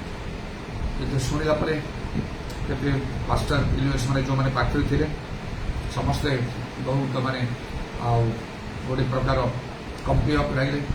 ଏ ଗୋଟେ ଭୟଙ୍କର କଥା। ଏବେ ଗୋଟେ ପରେ ଗୋଟେ ମଣ୍ଡଳୀ ଗୁଡ଼ାକରେ ମଧ୍ୟ ଆମ ଭିତରେ ଏମିତି ସବୁ ଡେଥ୍ ସବୁ ହେଇଯାଇଛି। ଆଉ ଭେନା ଆପଣ ଏମିତି କହିଛନ୍ତି, ଯାହା ବି ହଉ ଯାହାଙ୍କୁ ବିଷୟ ଦେଲେ ତାଙ୍କୁ କହିବ ନାହିଁ, କିନ୍ତୁ ସେ ମଧ୍ୟ ଜାଣିପାରିବେ। ଏଇ ଜଣେ ଗୋଟେ କହିଦେଲା, କହିଲା ଆପଣ ଏମିତି ଏ ଯେଉଁ ବିଶେଷ ସ୍ୱପ୍ନ ଦେଇଛନ୍ତି ଭେନା, ମୋତେ ନ କହିଲେ କେମିତି ହେବ, ମୁଁ ଜାଣିବାକୁ ମୋର ଭୁଲ ଥିଲେ ମୁଁ ସଜାଡ଼ିବି। ଜାଣି ସାରିଲୁ, ମୁଁ ଜାଣିଲୁନି ତ ଆଉ କ'ଣ କରିବି। ଟିକେ ଯେମିତି ଆଉ ସେ ବିଶେଷ ଭାବରେ ଆଉ ଭାଙ୍ଗି ପଡ଼ିବ ନାହିଁ କି ଦୁର୍ବଳ ହେବ ନାହିଁ, ଏଥିପାଇଁ ଟିକେ ବୁଲେଇ କହିଲି। ତାର ଅନେକ ଆତ୍ମିକ ଅର୍ଥ ମଧ୍ୟ ଥିବ, ସେ ବିଷୟ ଚିନ୍ତା କରିବାକୁ ହେବ। ସିଧାସଳଖ ସେଇଆ, ତାର ଅର୍ଥ ସେମିତି ବି ନାହିଁ। ଠିକ୍ ଅଛି, ଆପଣ ନିଜେ କୁହନ୍ତୁ ହଉ, ମୁଁ ନିଜକୁ ଦେଖିବି ପ୍ରାର୍ଥନା। ଗତକାଲି ତାଙ୍କ ସହିତ କଥାବାର୍ତ୍ତା କରୁଥିଲି ଗୋଟେ ବିଷୟ, ତୁମେ ଯେଉଁ କାର୍ଯ୍ୟ କରୁଛ ସେଠି ଯାଇକି କେତେ ଲୋକ ଡୁବନ ନେଉଛନ୍ତି, ପ୍ରଭୁ ହେଉଛି କହିକି, ଆଉ ଭଲ କଥା ସେଗୁଡ଼ାକ ଠିକ୍ ଭାବରେ ସେ କାମ ହେଉଛି। ତ ମୁଁ ଜାଣୁଛି ଜଣେ ଲୋକ ଆଉ ଅଯୋଗ୍ୟ ଭାବରେ ଅଛି ସପ୍ତମ ଭିତରେ, ନିଜ ପ୍ରାର୍ଥନା ତାର ବଡ଼ ଉଦ୍ଯୋଗ ଅଛି, ମାତ୍ର ସେଟା ଠିକ୍ ନାହିଁ। ସେ ଉଦ୍ଯୋଗ ଜ୍ଞାନଯୁକ୍ତ ନାହିଁ ବୋଲି ଲେଖା ଅଛି। ଯଦି ପ୍ରଭୁଜ କରିବାକୁ ହେବ ତାହେଲେ ତୁମେ ଜାଣିଛ ଆମ ମଣ୍ଡଳୀର ସିଷ୍ଟମ ଅନୁସାରେ, ଆମ ମଣ୍ଡଳୀ କ'ଣ ବାଇବେଲର ପ୍ରେରିତମାନଙ୍କର ଶିକ୍ଷାକୁ ନେଇ ଆମ ମଣ୍ଡଳୀ ଚାଲିଛି, ଆମ ମଣ୍ଡଳୀର ଅଲଗା ନିୟମ ନାହିଁ। ଆଉ ଯେଉଁମାନେ ଜୀବନ ଠିକ୍ ଭାବରେ ନେଇନାହାନ୍ତି ସେମାନଙ୍କର ଆଗ୍ରହ ମଣ୍ଡଳୀରେ ସେମାନେ ନେଇଥିବେ, କିନ୍ତୁ ପବିତ୍ର ଆତ୍ମା ପ୍ରାପ୍ତ ଲୋକ ହେଲେ କିଛି ଯାଏ ନାହିଁ। ଜେନେରାଲ ପବିତ୍ର ଆତ୍ମା ପ୍ରାପ୍ତ ଲୋକ ନାହାନ୍ତି, ସେମାନେ ତାଙ୍କର ପାଷ୍ଟରମାନେ ବା କ'ଣ, ତେଣୁ ସେଇଟା ହେଇପାରିବନି, ସେମାନଙ୍କୁ ପୁନର୍ବାର ଜୀବନ ନେବାକୁ ହେବ। ହଁ ଭାଇନା ସତ। ଆଉ ଏପରି ଯେଉଁ ଲୋକମାନେ ଅଛନ୍ତି ଗିର୍ଜା ପ୍ରାର୍ଥନା କରୁଛନ୍ତି ଚଳିବ, ପ୍ରଭୁ ହେଲା ବେଳକୁ ସେୟା ହେବ ନାହିଁ। ସେମାନେ ସବୁ ଜାଣିଛ, ମୁଁ ତୁମମାନେ କହିଛି ଖରାପ। ହଁ ଭାଇନା ଭଲ କଥା କହିଲେ। ଆଉ ଜଣେ ଲୋକ ଅଛି, ସେ ଭିତରେ ସେଇ ପ୍ରଭୁ ଯଦି ସେ ନେବା ପାଇଁ ଚାହୁଁ, ସେ ଯଦି ଜୀବନ ନେବା ପାଇଁ ଚାହିଁବ ହେଇପାରିବନି, ତାର 2ଟା ସ୍ତ୍ରୀ ଅଛି। ମୁଁ ଜାଣିଛି ସେ ସତ ନା? ହଁ, ବହୁତ ଉଦ୍ୟୋଗୀ ସେ ହେଉଛି ଗିର୍ଜା ପ୍ରାର୍ଥନାରେ। ଆଉ ଯେଉଁଟାକି ଅନ୍ୟାନ୍ୟ ମଣ୍ଡଳୀରେ ସେମାନଙ୍କ ସହିତ କଥାବାର୍ତ୍ତା ବି କରନ୍ତି ନାହିଁ ଲୋକ। ମୁଁ ପ୍ରଥମ ଦ୍ୱିତୀୟ କେଉଁ ସ୍ତ୍ରୀ ସହିତ ସେ ଅଛି, ସେ ନା ସେ ଅଛି, ଆଉ ତାର ଦ୍ୱିତୀୟ ସ୍ତ୍ରୀ ସହିତ ଅଛି, ଆଉ ପ୍ରଥମ ସ୍ତ୍ରୀ ସେ ଟିକେ ଅଲଗା ଅଛି, ତାର ମେଣ୍ଟେନାନ୍ସ ସେ ଦେଉଛି। ଦ୍ୱିତୀୟ ସ୍ତ୍ରୀ ସହିତ ହେଇପାରିବନି, ସେଟା କୌଣସି ପ୍ରକାର ନାହିଁ। ବ୍ୟଭିଚାର କାରଣ ବିନା ଅନ୍ୟ କୌଣସି କାରଣରେ ସ୍ତ୍ରୀକୁ ପରିତ୍ୟାଗ କରିପାରିବ ନାହିଁ। ଅଶାନ୍ତି ଝଗଡ଼ା ସେସବୁ ଦ୍ୱାରା ହେଇପାରିବ ନାହିଁ। ଯଦି ସେ ତ୍ୟାଗ କରୁଛି ସେମିତି ରହିବ, ଦ୍ୱିତୀୟ ସ୍ତ୍ରୀ ସେ ଗ୍ରହଣ କରିପାରିବ। ବ୍ୟଭିଚାର କାରଣକୁ ସେ ତ୍ୟାଗକୁ ଆଉ ଗ୍ରହଣ କରିପାରିବ, ବାଇବେଲ କରୁଛି ସେ। କ'ଣ କାରଣ କ'ଣ, କାହିଁକି ସେ ଅଲଗା ହେଇକି ରହିଛି, ସବୁ ସମୟ ପଚାରିବ। ନାଇଁ ସେମିତି କ'ଣ ଟିକେ ଗୋଟେ ଝଗଡ଼ା ହେଇପାରିବନି ସେଟା। ଆଉ ଯଦି ସେ ଚାହୁଁଛି ତାର ସେ ପ୍ରଥମ ସ୍ତ୍ରୀ ସହିତ ରହୁ, ଦ୍ୱିତୀୟ ଆଉ ଯଦି ସେ ନ ଜାଣି ଯଦି ସେ କାର୍ଯ୍ୟ ସେ ତାକୁ ଅଲଗା କରୁ, ସେ ଅଲଗା ତାର ମେଣ୍ଟେନାନ୍ସ ତା ସହିତ ସେ ରହିପାରିବ। ଏମିତି ହେଇକି କେତେ କ'ଣ ହେଲା, ଆଗରୁ ସେମିତି ଆମ ମଧ୍ୟରେ ଯେଉଁମାନେ ନନ୍ ଖ୍ରୀଷ୍ଟିଆନ ଭିତରୁ ପରିବର୍ତ୍ତନ ହେଲେ ସେମାନଙ୍କୁ ଏ ନୀତି ନିୟମରେ ନେଇ କେତେ ସେମାନଙ୍କର ପରିଶ୍ରମ ଉଦ୍ୟୋଗ ସବୁ ଦେଖିଲି, ସବୁ ବିଷୟ। ଆଉ ଜଣେ ପାଷ୍ଟର କହିଲା ବାପାଙ୍କର ଜୀବନ କୂଳେ ନାହିଁ, ବହୁତ ଅସୁସ୍ଥ, ସେ ଭିତରେ ନାହିଁ, ତାଙ୍କର ସେ ପ୍ରକାର କିଛି ବିଷୟ ବର୍ତ୍ତମାନ। ତଥାପି 2 ଜଣ ସ୍ତ୍ରୀ ଅଛନ୍ତି, ଦ୍ୱିତୀୟ ଜଣଙ୍କ ସେବା କରିପାରିବ ନାହିଁ, ସେ ପାଠରୁ ଅଲଗା। ଭୁଲ କରିଥିଲେ ଭୁଲ, ସବୁ ବାଇବେଲ ଦେଖ, ନେଇନା ଏଜରା ପୁସ୍ତକ ଦେଖ। ସେମାନେ ଯେତେବେଳେ ଆଉ ସେମାନେ ଆଉ ବନ୍ଦିତ୍ୱରୁ ଫେରିଲେ କ'ଣ ସେମାନେ ଦେଖିଲେ ବିଜାତିଆ ସ୍ତ୍ରୀମାନଙ୍କୁ ବିବାହ କରୁଛନ୍ତି, ସେମାନେ ସନ୍ତାନ ସନ୍ତତି ହେଇଛନ୍ତି। ନେଇନା ଏଜରା ସେମାନେ କି ପ୍ରକାର ପଦକ୍ଷେପ ନେଲେ, ଲୋକମାନଙ୍କୁ କହିଲେ ଏଇଟା ବହୁତ ଭୁଲ କରିଛ, ବଡ଼ ପାପ କରିଛ, କ'ଣ କରିବାକୁ ହେବ। ଲୋକମାନେ କହିଲେ ଆମେ ଅଛୁ। ନେତାମାନେ କହିଲେ ଯାହା ତମେ କହିବ କରିବ। ସେଇ ସ୍ତ୍ରୀମାନଙ୍କୁ ତ୍ୟାଗ କର, ତାଙ୍କର ପିଲାମାନଙ୍କୁ ତ୍ୟାଗ କର, নহলে ହେଇପାରିବନି। ଏଇଟା ସାଧାରଣ କଥା ନୁହେଁ। ଏମିତି ଭାବରେ ବାଇବେଲର ନୀତି ନିୟମ ଯେତେ ହାଲୁକା ଭାବରେ ନେଲେ ଚଳିବ ନାହିଁ। ସେଥିପାଇଁ ନାନା ପ୍ରକାର ଦଣ୍ଡ ଆମକୁ ଆସୁଛି, ଆମେ ଜାଣିପାରୁନୁ। ରୋଗ ବ୍ୟାଧିରୁ ସୁସ୍ଥ ହଉନୁ, ଜୀବନରେ ମଙ୍ଗଳ ନାହିଁ, ଉନ୍ନତି ନାହିଁ, ନାନା ସମସ୍ୟା ଆମକୁ ଗୋଡ଼ଉଛି, ମନ ଇଚ୍ଛା କରିପାରିବ ନାହିଁ। ଆଉ ଦେଖ, ଯୋଉମାନେ ସେଭଳି କରିବ, ଯଦି ନିତାନ୍ତ କରିବ, ମୋ ସହିତ ସମ୍ପର୍କ ରହିବ ନାହିଁ, ମୁଁ ଏପାଖ ସେପାଖ ହେବିନି। ବାଇବେଲ ନାଇଁ ନାଇଁ, ଆପଣ ଯାହା କହୁଛନ୍ତି ସବୁ ମାନିକି ଚାଲିଛୁ ଠିକ୍ କହିକି କେମିତି ହବ? ସେ ଲୋକ ଗିର୍ଜା ପ୍ରାର୍ଥନା କେମିତି କରୁଛି ନା କ'ଣ କରିବି, ଆଉ ତାକୁ ସେ ଡୁବ ନେବା ପାଇଁ ଚାହିଁଲେ ଡବ ନାହିଁ। ପ୍ରଭୁ ଭୋଜରେ ଆଲାଉ କରିବନି କୌଣସି ପ୍ରକାର। ଯେଉଁମାନେ ଚାହୁଁଛନ୍ତି ସେମାନେ ଠିକ୍ ଭାବରେ ଅଛନ୍ତି, ସେମାନେ ପୁନର୍ବାର ଯଦି ଡୁବ ନେବେ ଭଲ କଥା, ଯଦି ନାହିଁ ଖାଲି ଗିର୍ଜା କରନ୍ତୁ। ପ୍ରଭୁ ଭୋଜରେ ଆଲାଉ କରିବନି ସେମାନେ। ଦେଖ, ଏଇଟା ସାଂଘାତିକ ବିଷୟ। ଯେତେବେଳେ ପ୍ରଭୁ ଷ୍ଟେପ୍ ନେବେ, କେହି ମଧ୍ୟ ସେତେବେଳକୁ ଆଉ ଆମ ପକ୍ଷରେ ଠିଆ ହେଇପାରିବେ ନାହିଁ। ବହୁତ ସାଂଘାତିକ ବିଷୟ। କୌଣସି ପ୍ରାର୍ଥନା ପ୍ରଭୁ ଶୁଣିବେ ନାହିଁ। କହିକି ମୁଁ ତାଙ୍କୁ କହିବି, ମନେ ଅଛି ମୁଁ ଯେଉଁ ସ୍ୱପ୍ନ କଥା କହିକି ଆସିଛି ତମ ବିଷୟରେ? ହଁ ମନେ ଅଛି, ବହୁତ ଭଲ ଲାଗୁଛି। ଠିକ୍ ଅଛି, ପ୍ରଭୁଙ୍କୁ ବହୁତ ଧନ୍ୟବାଦ। ମୁଁ ଆପଣଙ୍କୁ ଏଇଟା ମୁଁ କହିଲି। ବର୍ତ୍ତମାନ ଏସବୁ ବିଷୟରେ ମୁଁ ଷ୍ଟ୍ରିକ୍ଟ ହେବାକୁ ପଡ଼ିବ, ଷ୍ଟ୍ରିକ୍ଟ ହେବାକୁ ହିଁ ପଡ଼ିବ। ଶେଷ ଦିନରେ କାହିଁକି ପୁରସ୍କାର ଦେଲାବେଳେ କର୍ମ ପରୀକ୍ଷା ହେଲା ବେଳକୁ ସେ କର୍ମ ସବୁ ପୋଡ଼ିଯିବ, ଅନ୍ୟମାନେ ପୁରସ୍କାର ପାଇବେ, ତମର କର୍ମ ପୋଡ଼ିଗଲା ବେଳେ କେମିତି ଲାଗିବ? ଏତେ ବଡ଼ କଥା ସେଗୁଡ଼ାକ। ଏତେ ସବୁ ତ୍ୟାଗ, ଏତେ କଷ୍ଟ, ତାଡ଼ନା ସବୁ ଭିତରେ ଯାଇକି ଶେଷ ଦିନରେ ହରେଇଲେ ଲାଭ କ'ଣ? ତାହେଲେ ଆସ ବାକ୍ୟ ନୀତି ନିୟମ ଭିତରକୁ ଆସ। ତମେ ଯେଉଁ ପ୍ରାର୍ଥନା ସବୁ ଗୁଡ଼ା କରୁଛ ଜଗର ସହିତ ମୁଁ ଖୁସି ସେଥିରେ, କିନ୍ତୁ ଭୁଲ କରି କରିବ। ଦେଖ ମୁଁ ତମକୁ କରିବି ନାଇଁ ନାଇଁ ନାଇଁ, ମୁଁ ବର୍ତ୍ତମାନ ଠାରୁ ବହୁତ ଷ୍ଟ୍ରିକ୍ଟ ହେବି। ବାସ୍ ସେପରି ଭାବରେ ଆମକୁ ବହୁତ ସାବଧାନ। ମୁଁ କାହିଁକି ଏତେ ଷ୍ଟ୍ରିକ୍ଟ ହେଉଛି ବର୍ତ୍ତମାନ? ଅନେକ ତାହା ଜାଣନ୍ତି ମଧ୍ୟ। ସିକ୍ରେଟ୍ ହେଉଛି ଈଶ୍ୱରଙ୍କର ଆତ୍ମା। ଅନେକ କ୍ଷୁଧା ତୃଷାର ସହିତ ସବୁ କିଛି ବିଷୟ ପ୍ରଭୁଙ୍କ ଠାରେ ସମର୍ପଣ। ନିଜର ଜୀବନ, ନିଜ ପରିବାର, ନିଜର ସମାଜ, ନିଜର ମଣ୍ଡଳୀ, ନିଜର ମୋର କ'ଣ ଶିକ୍ଷାଗତ ଯୋଗ୍ୟତା, ମୋର ଭବିଷ୍ୟତ ସବୁକୁ ମୁଁ ପ୍ରଭୁ ପାଖରେ ସମର୍ପଣ କରି କିଛି ଦରକାର ନାହିଁ, ମୋତେ ପବିତ୍ର ଆତ୍ମା ଦରକାର। ଜୋନ 7 ପର୍ବର 37-39 ପଦକୁ ସମ୍ପୂର୍ଣ୍ଣ ସଫଳ କରି କ୍ଷୁଧା ତୃଷାର ସହିତ ପ୍ରଭୁଙ୍କ ପାଖରେ ପବିତ୍ର ଆତ୍ମାଙ୍କ ଛଡ଼ା ଅଧିକ ଗୁରୁତ୍ୱପୂର୍ଣ୍ଣ ବିଷୟ ମୋ ଜୀବନରେ କିଛି ନାହିଁ। ଆଉ ସେଥିପାଇଁ ସେ ଆତ୍ମାଙ୍କ ଦ୍ୱାରା ଆତ୍ମାଙ୍କର ଦୁର୍ବଳତାରେ ସାହାଯ୍ୟ କରନ୍ତି, ସେଇଟା ହିଁ ମୋତେ ସାହାଯ୍ୟ କରୁଛି। ଆପଣଙ୍କ ପାଇଁ ମଧ୍ୟ ତାହା ଆବଶ୍ୟକ। ସେଥିପାଇଁ ମୁଁ ଏତିକି କଥା ସବୁ କହୁଛି। ପବିତ୍ର ଆତ୍ମା ନିତାନ୍ତ ଗ୍ରହଣ କରନ୍ତୁ। ଆପଣ ଜାଣିପାରିବେ ନାହିଁ କେଉଁ ଆଜ୍ଞା ଲଙ୍ଘନ କରୁଛନ୍ତି, କେଉଁଟା କରୁନାହାନ୍ତି। ପ୍ରଭୁ ଯାହା ଚାହୁଁଛନ୍ତି ଯଦି କରୁନାହାନ୍ତି, ତାହା ଆପଣ ସବୁଦିନ ଗିର୍ଜା ପ୍ରାର୍ଥନା କ'ଣ ପ୍ରଭୁ ଖୁସି ହେଇଯିବ ବୋଲି ଭାବୁଛନ୍ତି? ନାଇଁ, ପ୍ରଭୁଙ୍କ ଇଚ୍ଛା ନିର୍ବୋଧନ ହୋଇ ପ୍ରଭୁଙ୍କ ଇଚ୍ଛା କ'ଣ ତାହା ବୁଝ। ନିଜ ଇଚ୍ଛାରେ କେତେ ଦିନ ଚାଲିବ? ଯେତେବେଳେ ପ୍ରଭୁ ଅସନ୍ତୁଷ୍ଟ ହେବେ, ଯେତେବେଳେ ସମସ୍ୟା ପ୍ରଭୁ ସୃଷ୍ଟି କରିବେ, କିଏ ତାର ସମାଧାନ କରିବ? ତେଣୁକରି ଖାଲି ପ୍ରାର୍ଥନା କଲେ ତ ହବ ନାହିଁ। ତୁମେ ସତ୍ୟ ଜ୍ଞାତ ହବ, ସେଇ ସତ୍ୟ ତୁମକୁ ମୁକ୍ତ ହବ। ଏ ସମସ୍ୟାର ସମ୍ମୁଖୀନ କାହିଁକି ମୁଁ କରୁଛି? ଭଲ ରୂପେ ସେ ଚିନ୍ତା କରି, ପ୍ରାର୍ଥନା କରି, ଉପବାସ କରି, ରୋଦନ କରି, ବିଳାପ କରି, ଦିବରାତ୍ରି ପ୍ରାର୍ଥନା କରି ପ୍ରଭୁ ନିଶ୍ଚୟ ପ୍ରକାଶ କରିବେ। ସର୍ବାନ୍ତକରଣ ଖୋଜି ଆମ ଉଦ୍ଦେଶ୍ୟ ପାଇବ। ମାଇଣ୍ଡକୁ ଯଦି ସେଟ୍ କରିବେ, ଯାହା ତୁମେ କହିବ ପ୍ରଭୁ ମୁଁ କରିବି ସେଇଆ। କ'ଣଟା ମୋର ଭୁଲୁଛି ମୋତେ କୁହ। ମୋତେ ଅନେକ ଥର ପ୍ରଭୁ କହୁଛନ୍ତି ଆପଣ କାହିଁ କହିବେ? ଯଦି ଦୁର୍ବଳ ମନ ଥିବ, କିଛି ଗୋଟେ ବିଶେଷ କଥା ପ୍ରଭୁ କହିଲେ ଯଦି ନ ମୁଁ ମାନିପାରେ, ତାହେଲେ କାହିଁ ପ୍ରଭୁ ରିଭିଲ୍ କରିବେ? ଖାଲି ପ୍ରାର୍ଥନା କରି ଚାଲୁଥିବେ, ତାର କୌଣସି ଉତ୍ତର ହିଁ ନାହିଁ। ତେଣୁ ଈଶ୍ୱରଙ୍କର ଆତ୍ମା, ପବିତ୍ର ଆତ୍ମା ଆମର ଦୁର୍ବଳତାରେ ସାହାଯ୍ୟ କରନ୍ତି। ରୋମୀ 8 ପର୍ବ 26 ପଦ 27 ପଦରେ ଈଶ୍ୱରଙ୍କର ଇଚ୍ଛା ଅନୁସାରେ ଆମମାନଙ୍କୁ ଚଳାନ୍ତି ଲେଖାଉଛି। ସେଥିପାଇଁ ତ ଲେଖାର ପରାକ୍ରମ ଦ୍ୱାରା ନିଜ ବଳ ଦ୍ୱାରା ଆମର ଆତ୍ମା ଦ୍ୱାରା ସୈନ୍ୟାଧିପତି ସଦା କରିପାରେ। ପ୍ରଭୁ ଆମମାନଙ୍କୁ ଆଶୀର୍ବାଦ କରନ୍ତୁ। ପବିତ୍ର ଆତ୍ମାରେ ଆମମାନଙ୍କୁ ପୂର୍ଣ୍ଣ ହେବାକୁ ହେବ। ଯଥେଷ୍ଟ ଭାବରେ ଆତ୍ମାରେ ପୂର୍ଣ୍ଣ ହୁଅନ୍ତୁ। ଆଉ ମନ ମନରେ ଖୁସି ହୁଅନ୍ତୁ ନାହିଁ ମୁଁ ପବିତ୍ର ଆତ୍ମା ପାଇଛି। ଯଦି ପ୍ରକୃତରେ ଆପଣ ପବିତ୍ର ଆତ୍ମାରେ ପୂର୍ଣ୍ଣ, ଯେଉଁଠାରେ ପ୍ରଭୁଙ୍କର ଆତ୍ମା ସେଠାରେ ସ୍ୱାଧୀନତା। ଆଶ୍ଚର୍ଯ୍ୟ କର୍ମ ଆପଣଙ୍କର ପଛରେ ଚାଲିବ, ଗୋଡ଼େଇବ। ଦାଉଦ କହିଲେ ନିଶ୍ଚୟ ମଙ୍ଗଳ ଓ ଦୟା ମୋର ଜୀବନ ଯାଏ ମୋର ପଶ୍ଚାତଗାମୀ ହବ। ଆପଣଙ୍କର ପଛରେ ଚାଲିବ। ଆଉ ତେଣୁ ଆମକୁ ଆଜି କ'ଣ ଦେଖୁଛୁ, ଯେତେବେଳେ ପ୍ରଭୁ ମଶାଙ୍କ କଥା ଶୁଣିଲେନି, ଆମ କଥା କେମିତି ଶୁଣିବେ? ତେଣୁ ନିଜକୁ ପରୀକ୍ଷା କରିବାକୁ ହେବ ଯେ କିଛି ଆଜ୍ଞା ଲଙ୍ଘନ ମୋ ଠାରେ ଅଛି। ପ୍ରଭୁ ଯଦି ସିଧାସଳଖ ଆପଣଙ୍କୁ କଥା କହୁଛନ୍ତି, ଆପଣଙ୍କୁ ମାନିବାକୁ ପଡ଼ିବ। ଆଉ ସେଥିରେ ଅନ୍ୟ କୌଣସି ପ୍ରକାର ଅଲ୍ଟରନେଟିଭ ନାହିଁ। ପ୍ରଭୁଠାରେ ସମର୍ପଣ କରି ଚାହୁଁଛୁ ଆପଣଙ୍କର ଭଲ ପାଇଁ ମଙ୍ଗଳ ପାଇଁ ଯାହା ହଠାତ୍ ହୁଏତ ବୁଝିପାରିବେ ନାହିଁ ଇହକାଳ ପୁଣି ପରକାଳରେ ମଙ୍ଗଳ ଆଉ କେବଳ ମଙ୍ଗଳ ହିଁ ଥିବ। ତାଙ୍କ ଆଜ୍ଞା ପାଳନ କଲେ 2 ବିବରଣୀ 28 ପର୍ବ ଅନୁସାରେ ପ୍ରଭୁ କୋଉ ସ୍ତରକୁ ନେଇ ପହଞ୍ଚେଇବେ ତାହା ଆମେ କହିପାରିବା ନାହିଁ।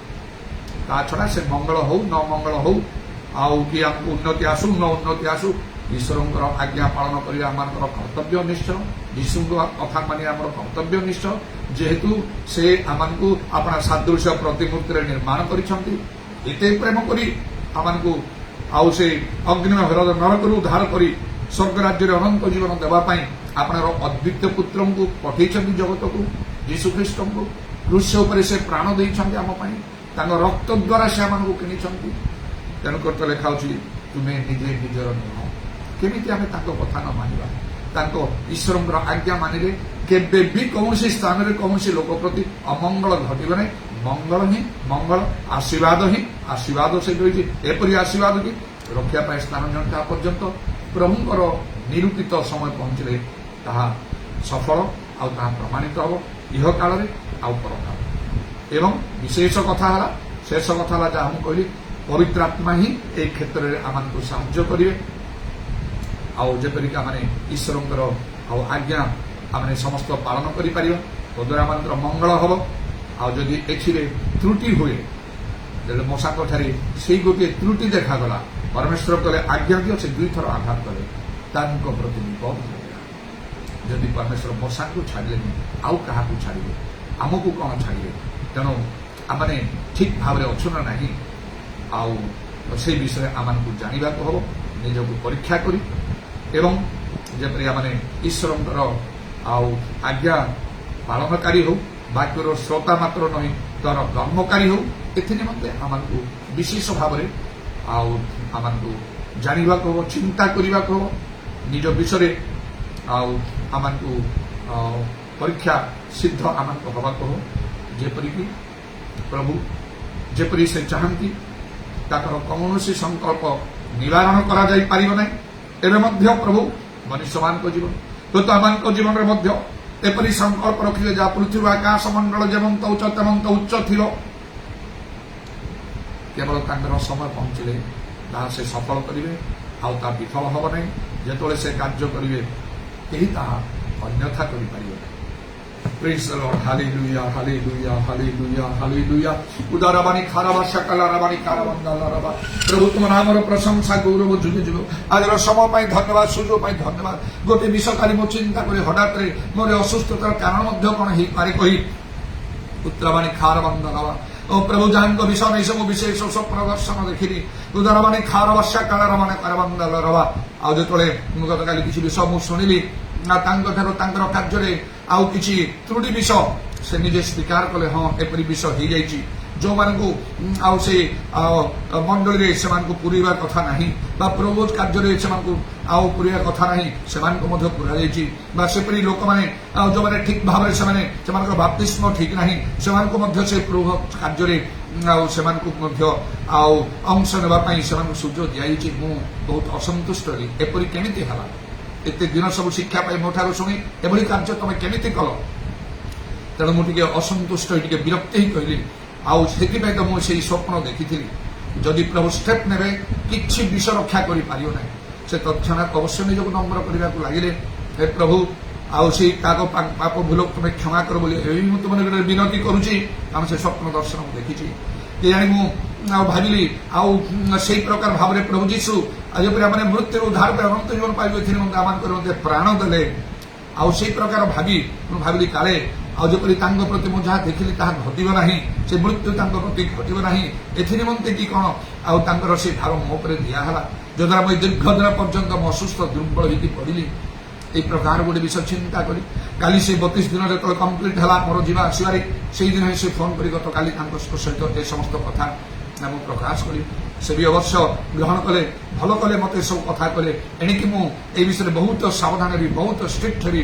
ମୁଁ କହିଲି ଭଲ କଥା, ସେଇଭଳି ଭାବରେ କାର୍ଯ୍ୟ କର। তাহলে কত প্রভু দয়া করিবে।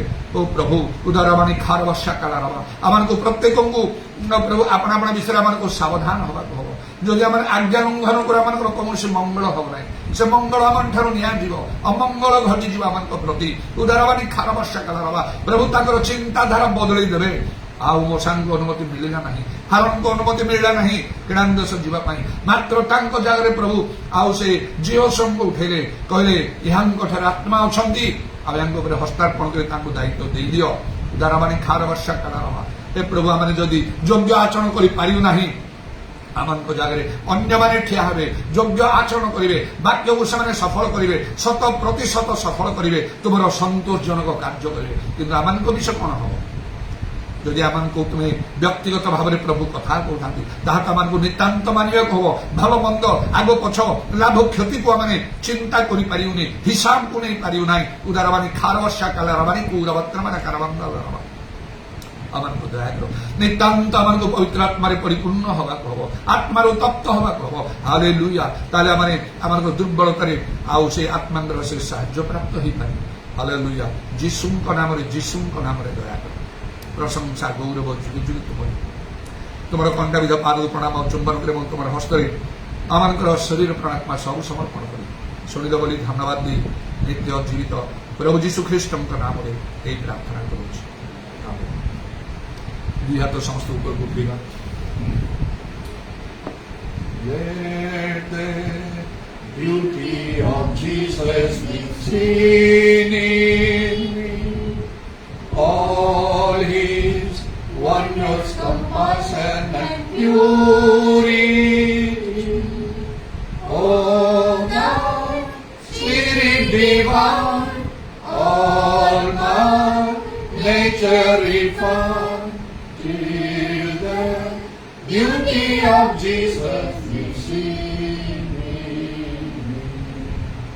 পিতা ঈশ্বরଙ୍କର ପ୍ରେମ ପ୍ରଭୁ ଶ୍ରୀଷ୍ଟଙ୍କର ଅନୁଗ୍ରହ ପବିତ୍ର ଆତ୍ମାଙ୍କର ସହାୟତା ପ୍ରଭୁ ଯୀଶୁଙ୍କର ପ୍ରଭୁ ରାଗମନ ପର୍ଯ୍ୟନ୍ତ ଆମ ସମସ୍ତଙ୍କର ସହଯୋଗ